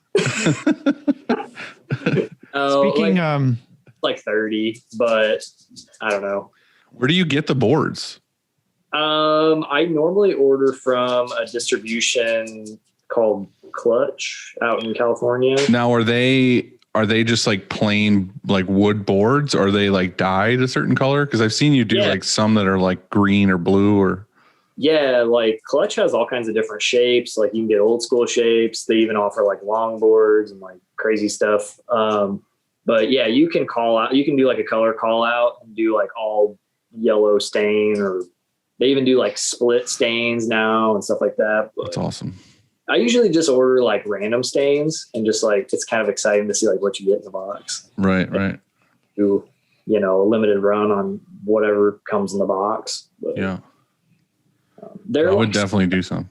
That's crazy. Like I've had a couple like legit customers wanting boards and I can't get them because of COVID. Like I don't know what's up with it, but like skateboard manufacturing is like so backed up. Like Clutch is like 18 weeks or something out in production. Like, so I can't even put an order in, like you gotta have, you should have ordered like your stuff for summer, like 3 months ago, but probably in California and most of it's shut down. They can't get in there and work. Yeah. So. Like there's even a place in Arkansas though, that I would sometimes order from and he like is not answering, not doing anything. I don't know. He's getting all the overflow work from the people who can't go to the other place. Probably. And then like, I don't know, like lumber is even expensive now. Yeah, so that's true too. It's just wood in general, or I don't know, but. We ran into that a lot with the renovations on this. It was like buying a sheet of plywood was like 3 times what it normally costs. Yeah, it's crazy. Yeah. What's next for Home Print Shop? What's your next piece of equipment? Next piece of equipment? Yeah, and also what's next? Well, I definitely need to upgrade my exposure unit. A little embarrassing what I'm still using. Is it DIY? No, it's not DIY, but it is the very first exposure unit that I ever bought, which was like in 2008 from Ryanet. So does it just have like the daylight bulbs in it?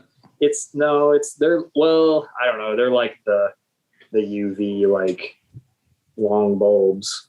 Just right. But I'm pretty sure you can just go to like Home Depot and buy daylight, like you probably could T8 light bulbs or whatever. Yeah, there's like black lights or whatever, the UV. Yeah, but I mean, I still get like pretty decent halftones. So I'm just trying to kind of wait it out a little bit. It's also too is like my dark room is in my basement. So, I've seen like some of like the new arcs and stuff online, like used, and that'd be awesome. But like, how the heck am I gonna fit that down my stairs? Right.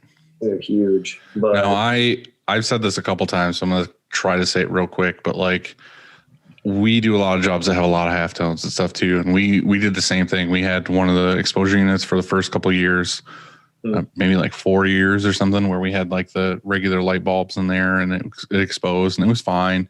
The jobs we did were totally fine. You know, customers never really had an issue. And then we went to LED, and then we started getting better halftones and better burn times and all this other stuff. And we were like, oh, this is awesome. You know, it's so much better. And then we fought direct to screen for like a really long time because we were like, we get fucking really great halftones with what we're doing. Like, we're doing totally fine. And then when we finally got CTS, like literally a couple days before we switched over to CTS, we had this one job that had like a ton of halftones in it. It was like this like photorealistic knife with like in the reflection of the knife was like a girl like screaming and all this other stuff. And we thought that print ruled. Like a week ago when we printed it, we were like, oh, this print's awesome, whatever. And then we had a reprint because they sold all those shirts after we had the CTS. So we reburned it on the CTS. We got so much more detail in halftones out of it because just ones that didn't blow out because of our exposure unit and film and all this other stuff. We were like, dude, like we didn't think it could be better. And then we got CTS and we were like, this is dumb. Like, why didn't we do this so much longer? Just because we were, you know, we're into the detail and we're into the quality, like getting that quality. And it was like, we didn't even realize that we could. And it makes sense though, because you're thinking like, if you get CTS, it's like printed directly on the screen. There's no light undercutting. There's no glass on the exposure unit to deal with like all that stuff. So it's just like perfect burn. And it was like, oh man. So if you're into that, I'm not saying you have to, but I'm saying I learned that lesson. So I'm just saying, like, if you want to do that, you might go that route. But yeah, I mean, that would, and just like being such a small operation, like always trying to make things like more efficient is like super important. I feel like, I mean, obviously with a bigger shop, but even with a small shop, you know, like, just get things done that much faster. Cause I'm constantly like, I'm doing everything, you know? Right. But well, I know, like I said, I'm not trying to push CTS, but I mean, we usually are, but like, it cuts out like 5 steps. Right. So that alone is. Yeah. I ran image STE at Haneke's. So I kind of have a little bit of background, like how they work and all that. Oh, that's right. You said you were a darkroom supervisor. Yeah. So like you knew that was your thing. Yeah, we ran.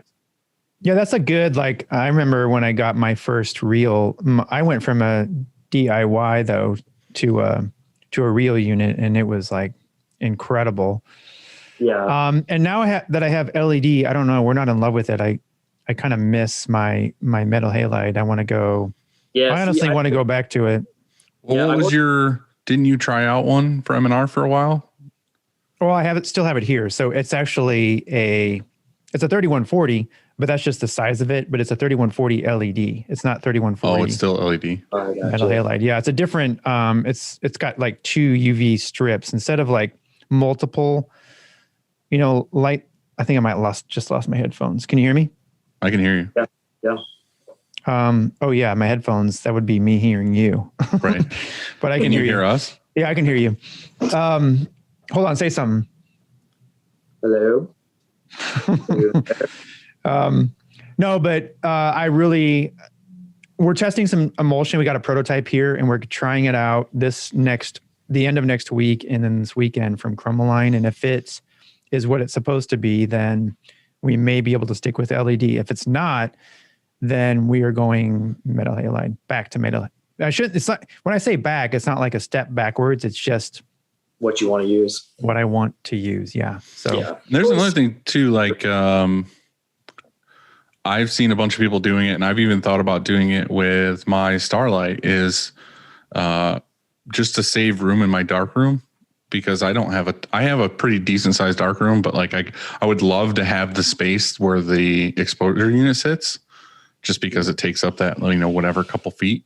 But people have those ones now that stand straight up where you just slide the screen in. Oh yeah. Vertically. Like I would love to just have that, and like I would have so much more room in the dark room to have that. That's cool. Mm-hmm. Now, does your CTS have it doesn't have the exposure bar like coming out, does it? No. Okay.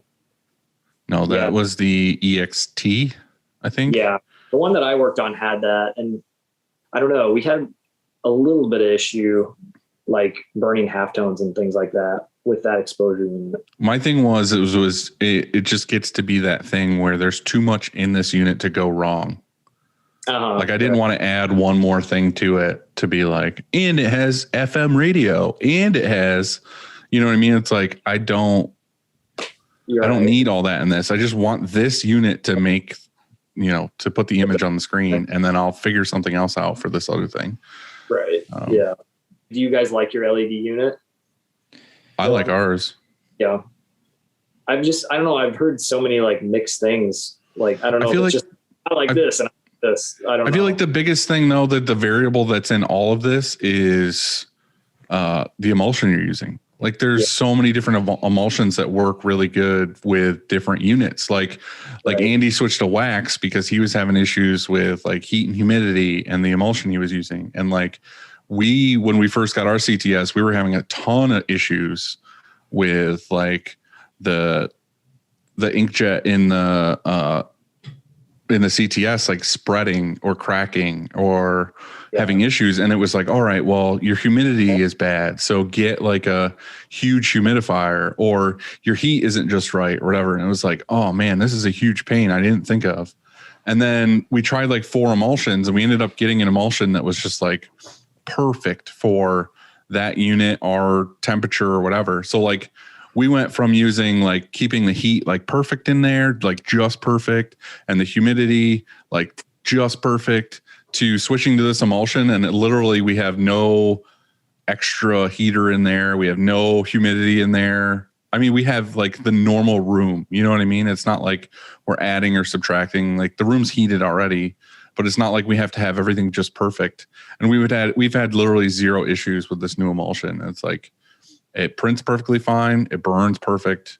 The screens are hard. We barely ever have breakdowns or issues. And it was like, I feel like the key to that whole scenario was just finding an emulsion that works for you, in your location, and with whatever units you're using. So, and that's all those things are important, and including whatever unit you're using, because if you're a shop that goes to LED and you're used to metal halide or those bulbs that you were talking about, just the UV bulbs, well, that's a completely different light spectrum than what LED is. And LED isn't a very big range. It's usually just 395 or 400 or something like that. Whereas you're coming off of one that has this range of, like metal halide, as it's warming even changes its spectrum. And so if you have an emulsion that doesn't like 395 or 400, which your LED is, well, then you're having nothing but issues, and you're going to half bake your screens and stuff like that. And so, whereas, you'll have premature breakdown, or you won't be able to get your halftones and all kinds of things like that. LED is great, and it's great for if you're trying to go fast because it's just super fast. The light is, the bulbs last forever and things like this, but you really have to get dialed into like what Dylan said. So you have to look for the right emulsion to match your light source. That's super important. Yeah. 100% agree, Dylan. So this is the point of the show where, thumbs up to that one, where we want to know if you have any questions for us. I do. Let me grab my phone. All right. Okay. My phone's dead. So I'm just going to go off the cuff here. Off your head. Nice. I could probably remember him. I was going to ask Dylan, do you do most of the marketing and sales for your business? Yeah. I mean, I have a team, but like I'm usually the one who figures stuff out first. So that's something that I'm like super lacking in right now that I need to work on. And I was just wondering if you had if you had any secrets or anything. Secret tips? You want my secret tips? Secret ones. Oh, geez. Well, I've talked about this a bunch of times, but I feel like it's hard to tell people because they want to be a business and they think they want to like do all this, like anything and everything that comes to the door. But I feel like you really need to pick like some stuff that you're into and you're good at. So like for me, I personally love movies. Like I'm a movie buff and I love like nerdy stuff, and I really love motorcycles, and like I have like 5 or 6 niches that I could talk about all day long. Like if I was at a bar and somebody who owned a motorcycle shop walked up to me, I could talk to that dude about motorcycles for 3 hours. You know what I mean? Like, I don't have to figure that out or try to figure out how to sell to that person. Like, we already have a ton of stuff in common where I can just shoot the shit with that person.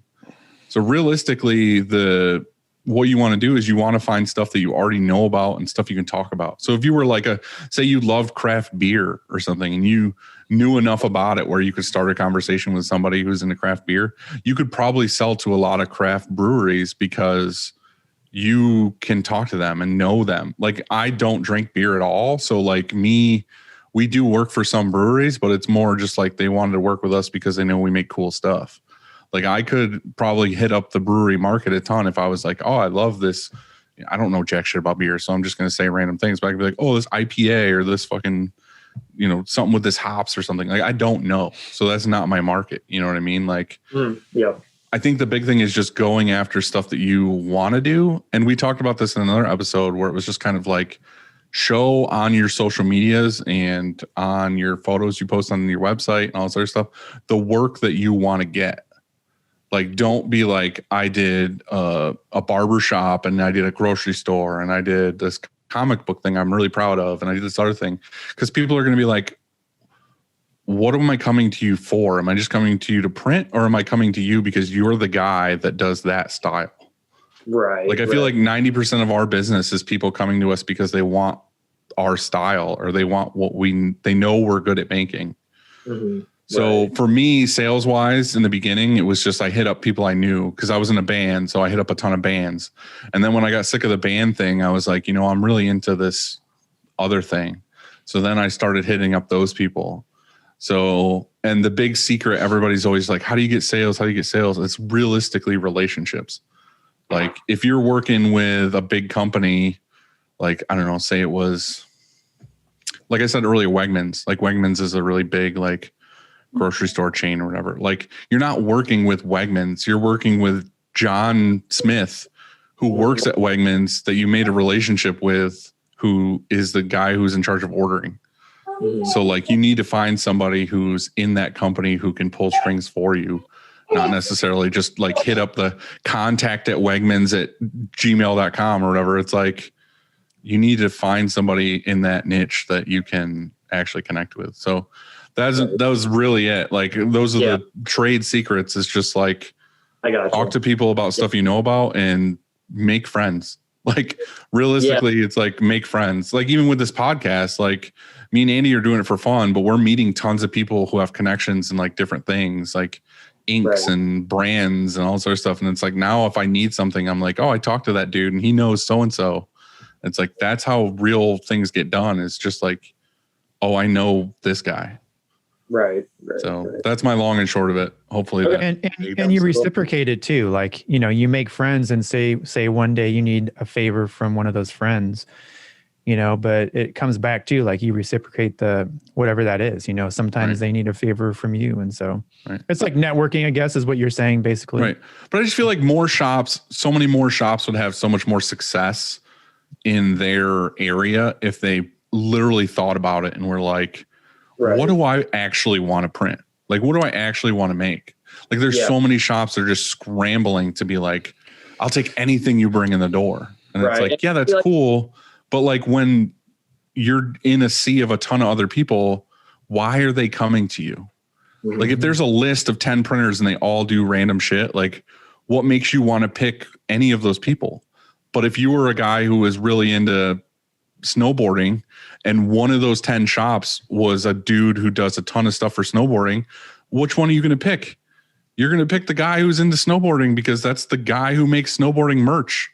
Like, you know what I mean? It's like, it's a no brainer. It's like, you're not going to pick the other guy who does stuff for, ballerinas or something. It doesn't make any sense. Yeah, absolutely.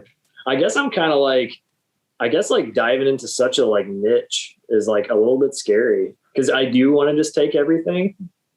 But yeah, I mean, it makes total sense what you're saying. It is scary, but like I said, you need to build that relationship. It's not like I just walked in and I was like, I love motorcycles. Now I print for every motorcycle company. It's not like that. It's like you need to build the relationships. But after a while, you just keep getting that stuff. Like people start coming to you is when you know you've succeeded in some sense, when people start coming to you for work and they're like, I heard you're the guy to come to.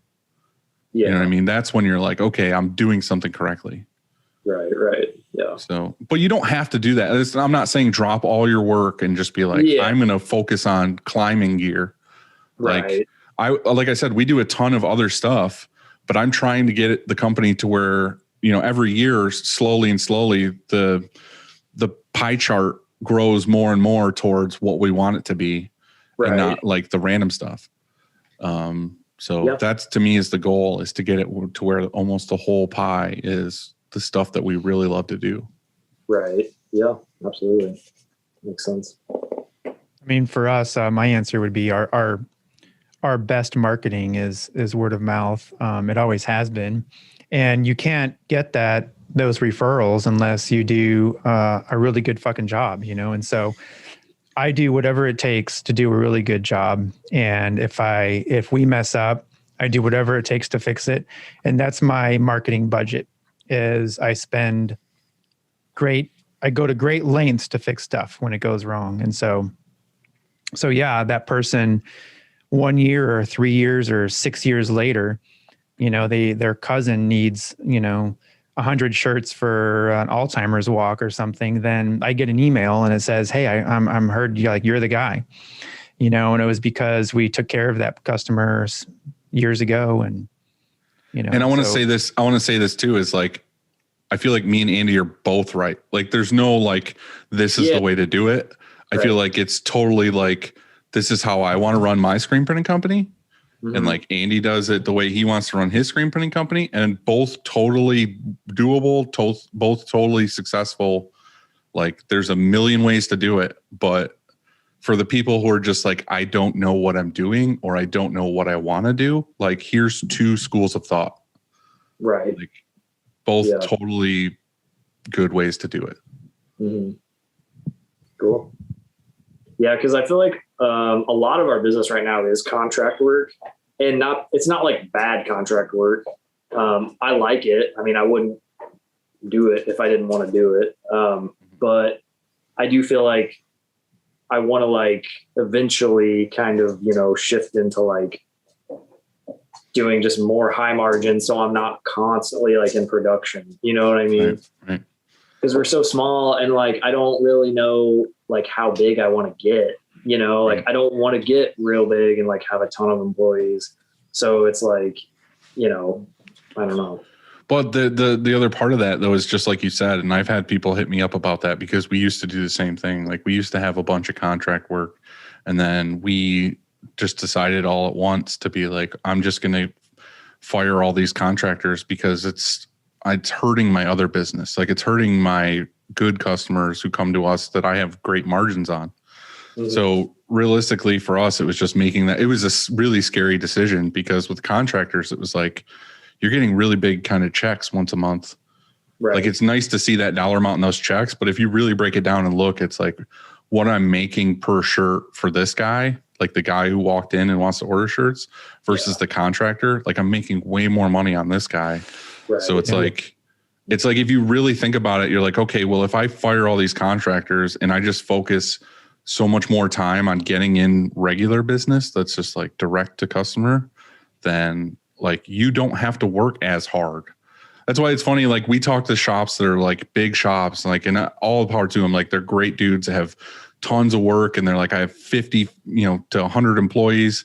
It's like they're hustling all day long to get those contract orders out because of their numbers. And it's like, we're here fucking, like Andy busts my balls all the time. He's like, oh, you were probably like playing video games or watching YouTube videos or whatever. And it's like, yeah, it kind of was a little bit, because I'm done with we did our work for the day and we're done. And like, I had good margins, and the everybody's paid, and we did a great job today. But like, I'm not like fighting to get like stuff out the door all the time. And like my guys aren't running the presses to be like, oh, if the press isn't spinning, we're not making money, we're going to lose the shop.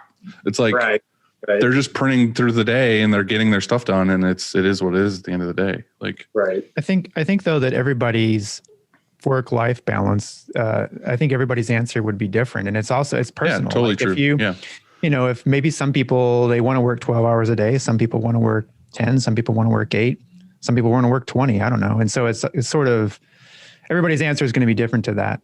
But, I feel like it's just, what do you want? You know what I mean? Like, what do you want out of your shop? Do you want to have a shop where you're like, I would love to have 30 autos and a warehouse and stuff. And there's people that want to do that, and that's awesome. Like, they're doing it, and that rules.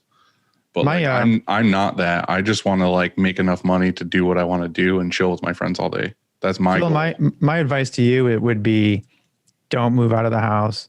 Stay right. If you're making a living and you feel good and you have some spare change to buy a burger at the end of the day, then it can be a veggie burger. I don't know if you're a vegetarian or not, but then like you're living the dream. Like you are seriously living the dream. You're working with your family. You've got your kids there. You've got a gauntlet in the garage, and what more do you need? The thing is too, is you could make really good money.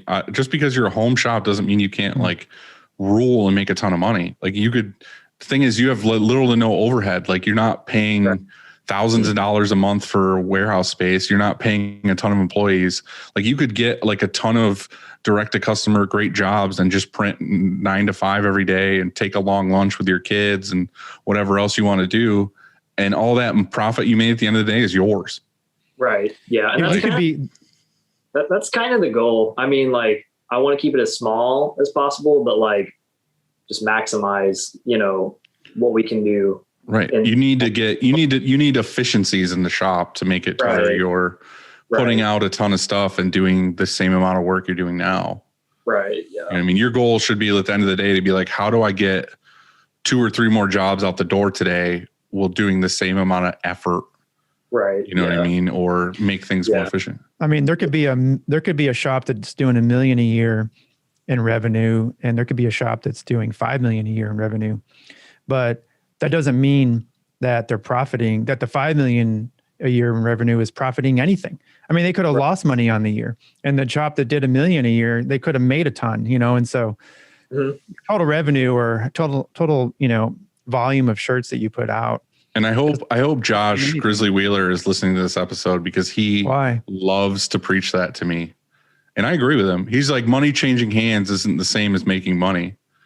You know what I mean? Just like exactly what you just said. There's people who make millions and millions of dollars a year, but that doesn't mean they're making any money. They're just taking, like, you could say, okay, I took this. It's for a perfect example is you could be like, I printed 100 t-shirts, or you could be like, I printed 500 Carhartt jackets. And it's like, the money you get in for the Carhartt jackets is going to be way more, but really you're only making this much money because it was a Carhartt jacket versus I printed, 100 Gildans over here and I made $5 a tee. Right. When on the Carhartts, you weren't making anything because they're such expensive items. And it's like, or like if you're a contract printer and it's just printing only, like if you brought in, let's say you brought in 50,000 that week and it was just making 10 cents a piece. But it's way different than if you're printing hoodies, because you maybe brought in, a couple 100,000 because there's hoodie costs involved. So I mean, I just think that, it doesn't mean you're any more profitable or make any more money what size shop you have. Doesn't what matter. We're saying is keep doing what you're doing, and it's pretty rad. So my advice was going not to about making money, more or less just like your lifestyle. If you think that, I think what you're doing is really rad, and I miss certain things about being out of our garage. Like there was some really awesome experiences. Now there's some things I don't miss too. So, it kind of, I guess it goes both ways, but those were great days. I mean, and but it's the grass is always greener thing too. You know what I mean? No matter where you're going to be at, there's going to be stuff where you're like, man, this could be better. I don't know. Just be happier no matter what you're doing. There you go. How's that advice? Yeah. No matter what size you shop, just be fucking happy. Yeah. There you go. End of podcast. Do you have any other questions for us? I feel like I did, and I don't have my phone. Well, you can go to Shop Hacks. Think really hard. I do have one for you. Since you had, an auto in the garage, how long did you have your auto in the garage? And when, Well, the answer, so I was out of a garage for almost 5 years. but Okay. I only had I had manual. I had one manual, then I had two manuals, and then I sold the manual to make room for the auto. And I had the auto in the garage for probably, I would call it almost 2 years, I would say. Yeah. Almost 2 years in it. And, you know, it was like, it was pretty packed. I don't know the dimensions. 24 by 24 sounds probably about right. But, you know, like it was great. You know, there was just, I don't know. I don't know. There were some really great things about being out of the What garage, made you want to take the leap from the house to your own place? And what I guess were the oh shit moments of doing that? I guess I started pretty young. You know, I was in my 20s when I had that auto in my garage. And so I was ambitious. Like I always wanted to move on to a space, you know, like it wasn't that I wanted to always be out of the house, but I didn't know what that space meant. You know, like once I got on the other side of that, then, you know, there's like, oh, well, maybe it was better being out of the house initially anyway. But yeah, I wanted to move. I had always wanted that. And some of the big things for me, why I wanted to have a space was, one, employees, because we were doing a lot. I was doing over $500,000 out of my garage. You know, we were pretty busy, and I had, I needed help, and I was working every day. Like there was no days off, like every single day. I'm not kidding. Like every single day, and like night, you know, like we were in our house. And so I'd go in, have dinner, I'd finish dinner, I'd go back out, you know, and then until I just ran out of energy, you know? And so, I wanted employees to help me. I needed it, I should say, to help me. And I also were having people like you kind of alluded to earlier, you know, people would just come by, you know, sometimes it didn't matter what time, and they'd knock on your door, ring your doorbell. Hey, I'm just my order ready, and things like that. I didn't have like, because these were the days of like AOL, like dial up was just coming. And so the internet wasn't, you know, wasn't what it was. Don't shake your head, Dylan. I see you off over there in the corner. But you know, and so I wanted to have I wanted a sign. You know, I thought like, oh, that'd be so cool if I could get a sign. We couldn't get a sign when we were in our house. I just wanted a sign. I wanted people to drive by. You know how badass it would be to have like a full neon sign on the front of your house? Yeah. See, like your neighbors would hate you so much. Yeah. Compressors got to. It's just like, you know. Need one of those rotary screw compressors that are quiet. I know. Yeah. Mine's just. And so. I think it was some of those things. And then one of the biggest things was like it had just kind of taken over our house and taken over our lives. And it was just right there. And I could go out and print, or we could do work at home and all this kind of stuff. And so we wanted to separate the two. There's no work-life balance. Yeah. We wanted to have a spot where we did our work, and then we wanted to come home and, you know, not work 7 days a week and all that kind of stuff. And so that's how I knew how to do it. And I guess that's what we did. Yeah. As far as like moving into a brick and mortar space or just a separate space, I mean, I don't know, you said you were super busy already, but I think one of our things with moving into something like that is, would we be just like screwing ourselves by like, oh, now we're going to pay all this rent and stuff that we're not, you know what I mean? Would that balance that out? Yeah. I mean, I guess it would be your customer base, right? I mean, like when I decided to move where I did, I moved to a place that had exposure. And so I knew that exposure, whatever my rent was, that exposure was going to take care of it, you know? So like people would drive by, see my sign, come in, order 100 shirts, and I would make way more than whatever my rent was. So I never worried. Right. Like I never thought 1 second about making rent or that, oh, now I'm going to have this rent. Like it didn't even matter to me because I knew that my exposure would take care of it. Right. Gotcha. Yeah. Cause I mean, we thought about doing something like that, but I don't know. And Lynsey doesn't really want to have to be like running back and forth from the house to like the shop. And I don't know. I would say do it as long as you can. That's what, yeah. And that's one of my kind of like business mentors. He's like, just stay as small as you can, as long as you can. Yeah. And I mean, with more things comes more headaches, more challenges. I mean, like I said, we're trying to tell you, like, I've talked to a lot of big shops and dudes that I'm just like, I look to them for advice because they've been in the business for like, 20, 30 years or something. And I'm like, the question that you always ask is like, when were you the happiest? Right. And they're almost always their answer is like, back when I was just hanging with my friends and I had like two autos. Yeah. Right. You know what I mean? Back when I could control everything, I could talk to everybody that day. I hear that 2 auto thing all the time. Almost every single time. They're like, back when we had 2 autos. 2 autos. Yeah. That's and then I look at that. I'm like, why? I have 2 autos. Like, why am I trying to get bigger? Right. Like, I don't need to. I just rather have 2 really cool autos. Right. Yeah. You know what I mean? Like, the goal now is to not just have 3 autos, but to be like, 2 18 color right. I have 2 Gauntlet 3s or like a Gauntlet 3. Like, we were just talking about that the other day. Like, we have a Sportsman EX that I've had for, years now. And I'm like, it'd be really cool is if I had like a 14 color Cobra over there. So it's like, there's nothing wrong with the Sportsman, but I'm just like, I talked to Andy and he's like, oh, my Cobra. And I'm like, damn it. So I'm like, now I got to get a Cobra just so I can, I want to wait though, until I can get a Cobra that has a couple more features that Andy's doesn't have. I think they already do. Right. So more than a couple, right, more than a couple. Now. Right. Yeah. You're set. Yeah. So I think what we decided for you is that you're going to stay out of your house, right? Okay. So we're it's decision's been made. Sorry, dude. You have no other choice. All right. Did you tell us any shop hacks? I can't remember. No, he hasn't gotten that far. Do you want to do that? Do it. You lose your phone? Did you find your phone? I mean, I guess my phone has been used for a FaceTime call and now it's dead. So I'm just gonna the joys of having children. Yeah. So I don't know if you guys use these or not, but I am a firm believer in baby wipes in the shop. Do you guys use those? I've heard of that. You mean for cleaning your hands instead of the tough wipes and stuff? Yeah, like for your hands. Like I even clean spatulas and like squeegees and stuff with them. And they're awesome. I don't know.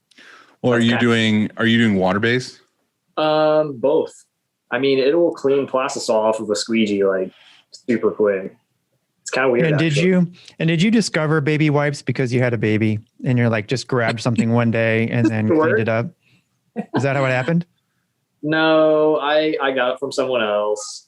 Now, are they unscented? Are they organic? Are they scented like potpourri? Sensitive skin. Okay. No, I just like run to Walmart or Sam's or whatever and grab like the unscented, but they last a long time. You get like 800 wipes, last you like a month or so, but it's good to have. I always thought it would be cool to do that. Like you said, like an on-press wipe, but I was always it's not going to take plastisol off. Now, the thing is, if you are using water-based, they're super handy if like you ever get like your ink's like gummed up in a spot or something. Right, you could wipe it with a wet wipe. It works really great for that, for water-based. But now I do totally use them to like clean spatulas and stuff real quick with plastisol or like manual squeegees with plastisol. And I don't even have to use any ink degradant. So, well, I will be trying that one out. That is for the environment, but it's fast and it works. So, that's one of them. And then the other ones, I don't know. It's not, I don't know. I guess it's a shop hack, but I actually got this from Jonathan at 1-to-1 Print Shop in Columbia, Missouri. I don't know if you guys follow them, but he uses the bags that come in like the cases of shirts. He like saves those and uses them as like trash bags for like next to the press and stuff. So I don't know. That's pretty cool. Like a smaller shop. I know for like larger shops that might be kind of hard to like, handle, but it saves buying trash bags all the time. Kind of get to use it again, I guess. I don't know. This is kind of like a shitty, funny story, but like for years, we never used trash bags. Like we were those assholes that just like used the whatever it is, like 55 gallon garbage can, but we just threw everything in the garbage can. And then the insides of the garbage can were coated in like splatters of plastisol and everything else. But the worst part about that was the garbage guys who come pick up once a week, like are picking up the trash can and dumping it in. They would always get ink on their hands and they didn't know anything about plastisol, and they would just like wipe it on their shirt or wipe it on their pants or just like have it on their hands.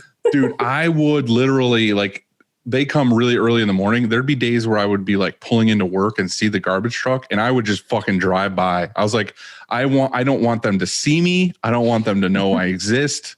Like, I just don't want to be yelled at. And there's times where I've like looked out the window and watched them throw stuff away. And I'm just like, you can hear them out there. Like, you know, they hated us. So like years ago now, we finally started getting garbage bags and like tying them up and taking just the garbage bags out. So it's way better for them. But like, I don't know why we did it, but it was just like, you know, like maybe one time you forget to put a garbage bag in and people just start throwing stuff in there. And eventually they get so dirty that it's like worse to put a bag in there because the bag's going to get plastisol on it. And then it just spirals into no bags. Yeah, that's like the first shop I worked at, the tape trash can never got a bag in it. Yeah. Because everybody always hated fighting the tape in the bag. You know? Someone told me once that you could put a bag in and then sprinkle baby powder in the bag, and then the tape won't stick to the bag. Good idea. That works. So that's what we use our Gildan bags for. Do you? Tape, but we don't put the bag in a can. It just goes on the floor. And when we pull tape anyway, the tape just goes on to the Gildan bags, and then we just fall on the bag. Mm-hmm. That's a good. Yeah, because like you said, you throw it in a can and then it sticks to each other, and then you can't put anything else in the can. Yeah, I remember at the first shop they would just like when the can would get full, they would just pull all the tape out, and it was like a tape Christmas tree, you know. Yeah. But one day, no tape. Yeah, exactly. I used to have this meme, and it was like I made it for screen printing or whatever, where it was like it showed like a cutaway of a garbage bag or a garbage can, and it was like 3 days of garbage was the full can, and then at the top of the garbage can to like the mountain above it was like a week and a half of garbage can. You know what I mean? Like they fill up the thing and then they just push and push and push, and it's just the top is like over a week and a half of tape. Yeah, that's another reason why I like to use Blockout, because like, you know, I de-tape all my screens in the basement, and that is just such a mess. It's like it's so annoying. But. All right, did you have any more, or was that the cream of the crop? I guess that was about it. I mean, like if you're a small, like this is like a typical poor garage printer hack, but I have a super old Hicks dryer, and the belt on it is crap. I actually need to get a new belt for it, but I mended it together with picture hanging wire, and it's lasted a super long time. So if you're ever in a pinch, sewing it back up. Yeah. And like the picture hanger wire is like, you know, it's like metal, but it's like, it looks like rope, you know, so it like doesn't break. And it works. So yeah, that's cool. You ever do that, you know, but quick takes, Andy? Yeah. Quick takes. All right. You go ahead. Start it off. I shall kick it off, but I already know the answer because, well, you have one in your hand. Coffee or tea? Coffee. I do like unsweet iced tea though. Hell yeah. Yeah. Virtual high five. Yeah. It's funny. I was scrolling through your Instagram to just like think of things that I wanted to ask you or whatever. And I came across, a post where you tagged Shirt Show and had an unsweet iced tea. So I was that creeper who liked a picture like from months ago.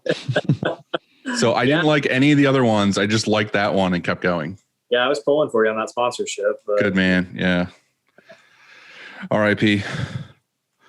Let's see, your best recent read or listen. Well, I listened to Dave Ramsey pretty hard. You know, trying to like totally be out of debt. Yeah. you know. I feel like that helps a lot with like our business model, you know, just like super low overhead and like, yeah, no, I fully agree. Worry about stuff. Does she listen to Dave Ramsey with you? Oh yeah, she loves it. I bet. Yeah, we have a guy here. He is a Dave Ramsey coach. So he gives seminars like at his church and things like that. And then we have a girl, one of the customer service reps. She's kind of going through it, and she's trying to eliminate all of her debt by she's had some time frame or whatever. And then I just did a bunch of I did almost all of her performance reviews this week. I tried to do 20 something in a couple of days, and I don't know what I was thinking. And somebody was in here and they're like, hey, so what do you think, what should I do about, investing and things like that? Just personally, like a personal question. And it made me think like of a 401k, like some sort of plan that we need to really get in here. Cause they ask me all the time, and not our team, but just, people solicit here or ADP or other people. And they're like, hey, you may want to, have you ever considered adding 401k, as a benefit? And it's just like one more thing. I think like, oh my gosh, like I've got to do this now too. And so I think maybe it's time, because our everybody here is sort of aged up a little bit. It used to be we were all younger and like, who cares about our future? Like let's just, whatever money you had, you partied with. And now people are like, oh, I have a kid now, and I probably need to save some of my money. This is a side note off of this. I don't mean to ruin your story, but like, you ever think about like you and your team, like especially with me and like Chris and Brian and stuff, who've been with me since the beginning, and we were like younger kids when we started this thing. Like, are we going to be that print shop when we're like 50 years old, where it's just a bunch of old dudes running a print shop? You know what I mean? It's not like the same vibe. It's just like, in the fridge, instead of like Cokes and beers, it's like Ensure. Like, what is that going to be like? You know what I mean? Like, you think about that, you're like, this is going to be weird. Like you said, everybody in your shop ages up. Do I just have the managers be old dudes and then everybody else is just young new hires? I mean, if you're being sincere with that, I think I am being sincere. I think that. I think for real, it's sort of like, Steven at Campus Inc. He joined that company because he was a student at U of I, and he met them. Younger, and he started fresh working guy. there. Yeah. And like, he is like if you looked up in like the encyclopedia under like, I don't know, a younger apps, the new generation with apps, and like you're exactly like IT and like how to get stuff done and network and market. It just now shows his face, Steven's face. Yeah, like it's a picture of him, because he is that, like, he knows everything, how to do things now. And like, there's still an owner there that's 50 years old or something, or maybe older.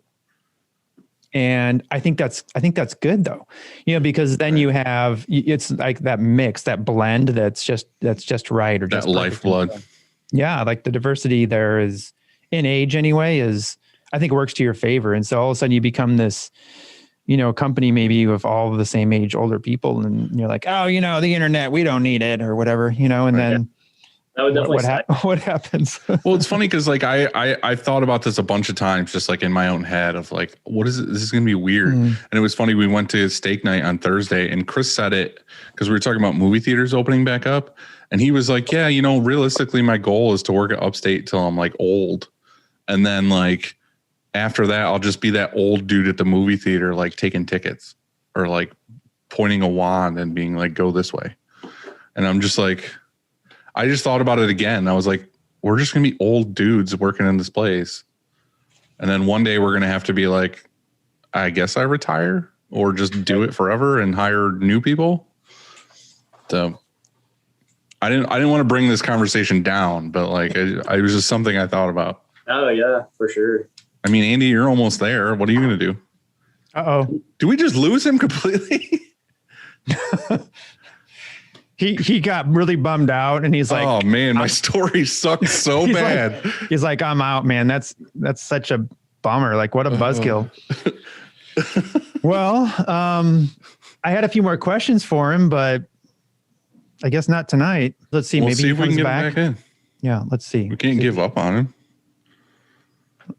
Maybe he comes back, maybe not. In the meantime, You look hungry. handsome. Oh, dude, I'm starving. Yeah, like I need to. Dude, no joke. This is the first podcast where I don't know if you could tell, but I was like looking around for snacks on my desk. I was like, I'm so hungry right now. Yeah, I had not enough to eat today. I don't even think I ate lunch. I realized that like when I got here, I was like, man, I didn't eat lunch today. And I made pre-made a big meatloaf before I left. And I put it in the fridge and I was like, I'm going to have to make this when I get home. But right now I'm just like, I could eat my desk. I feel like I'm. You mean you're gonna have to put it in the oven, or it was in the oven? In the oven. It's in the oven right now. Okay. And then I'm gonna eat it. Sounds delicious. Can I come over? Yes. I need mashed potatoes. Meatloaf. Oh my God. Probably some veggies.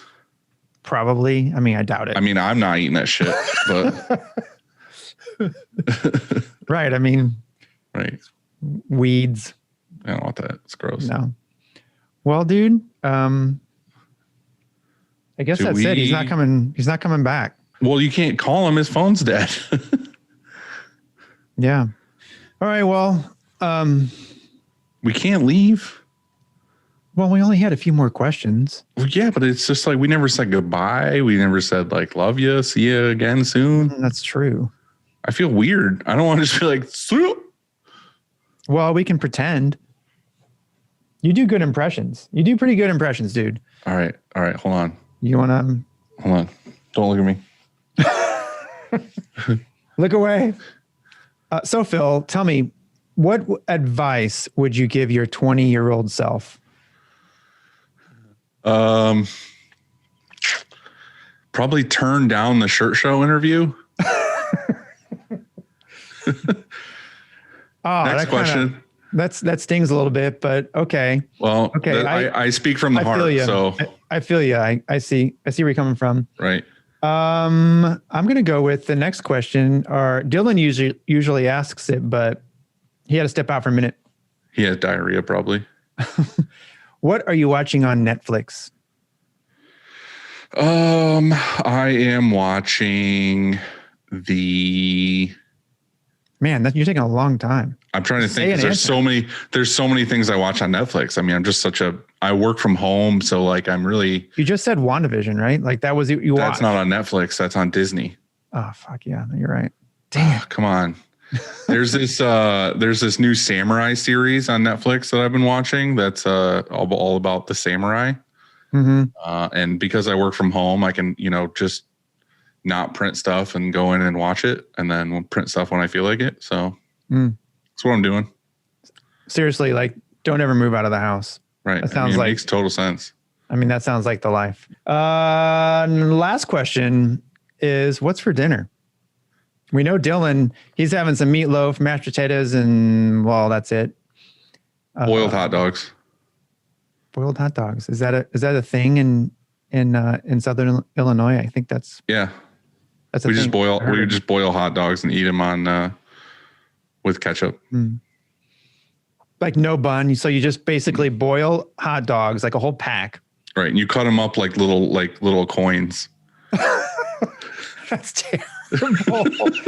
I was imagining like at least they were like a whole hot dog, right? But you're saying you just chop them all up. They're like little like salmon colored coins, like you would get in SpaghettiOs. Right. You know what I mean? Like the little SpaghettiOs and Franks. Right. I actually just get a bowl and I squirt half a bottle of ketchup in, and then I just scoop them out like SpaghettiOs. Interesting. Well, again, I really regret doing this podcast. Thanks for having me on. It was great, talking to you and finally, and hearing your story, because I completely relate to starting in a garage and what that's like and those decisions, and if you're gonna stay or you're gonna go. But it's great finally talking to you, and have a great rest of your Sunday, man. Yeah, I mean, I really appreciate Dylan for giving me all the great advice that you gave me. I took Andy's with a grain of salt. I'll probably forget everything he said, but I mean, this was okay, I guess. Yeah, I mean, that's probably really, that is a good thing. I'm glad that you do, and you will. Yeah. Does that make sense? See, like that's why you want to forget everything that I say is because it basically doesn't. You do, and you will, and you will, and you do. Yeah. Andy Rudman. Yeah.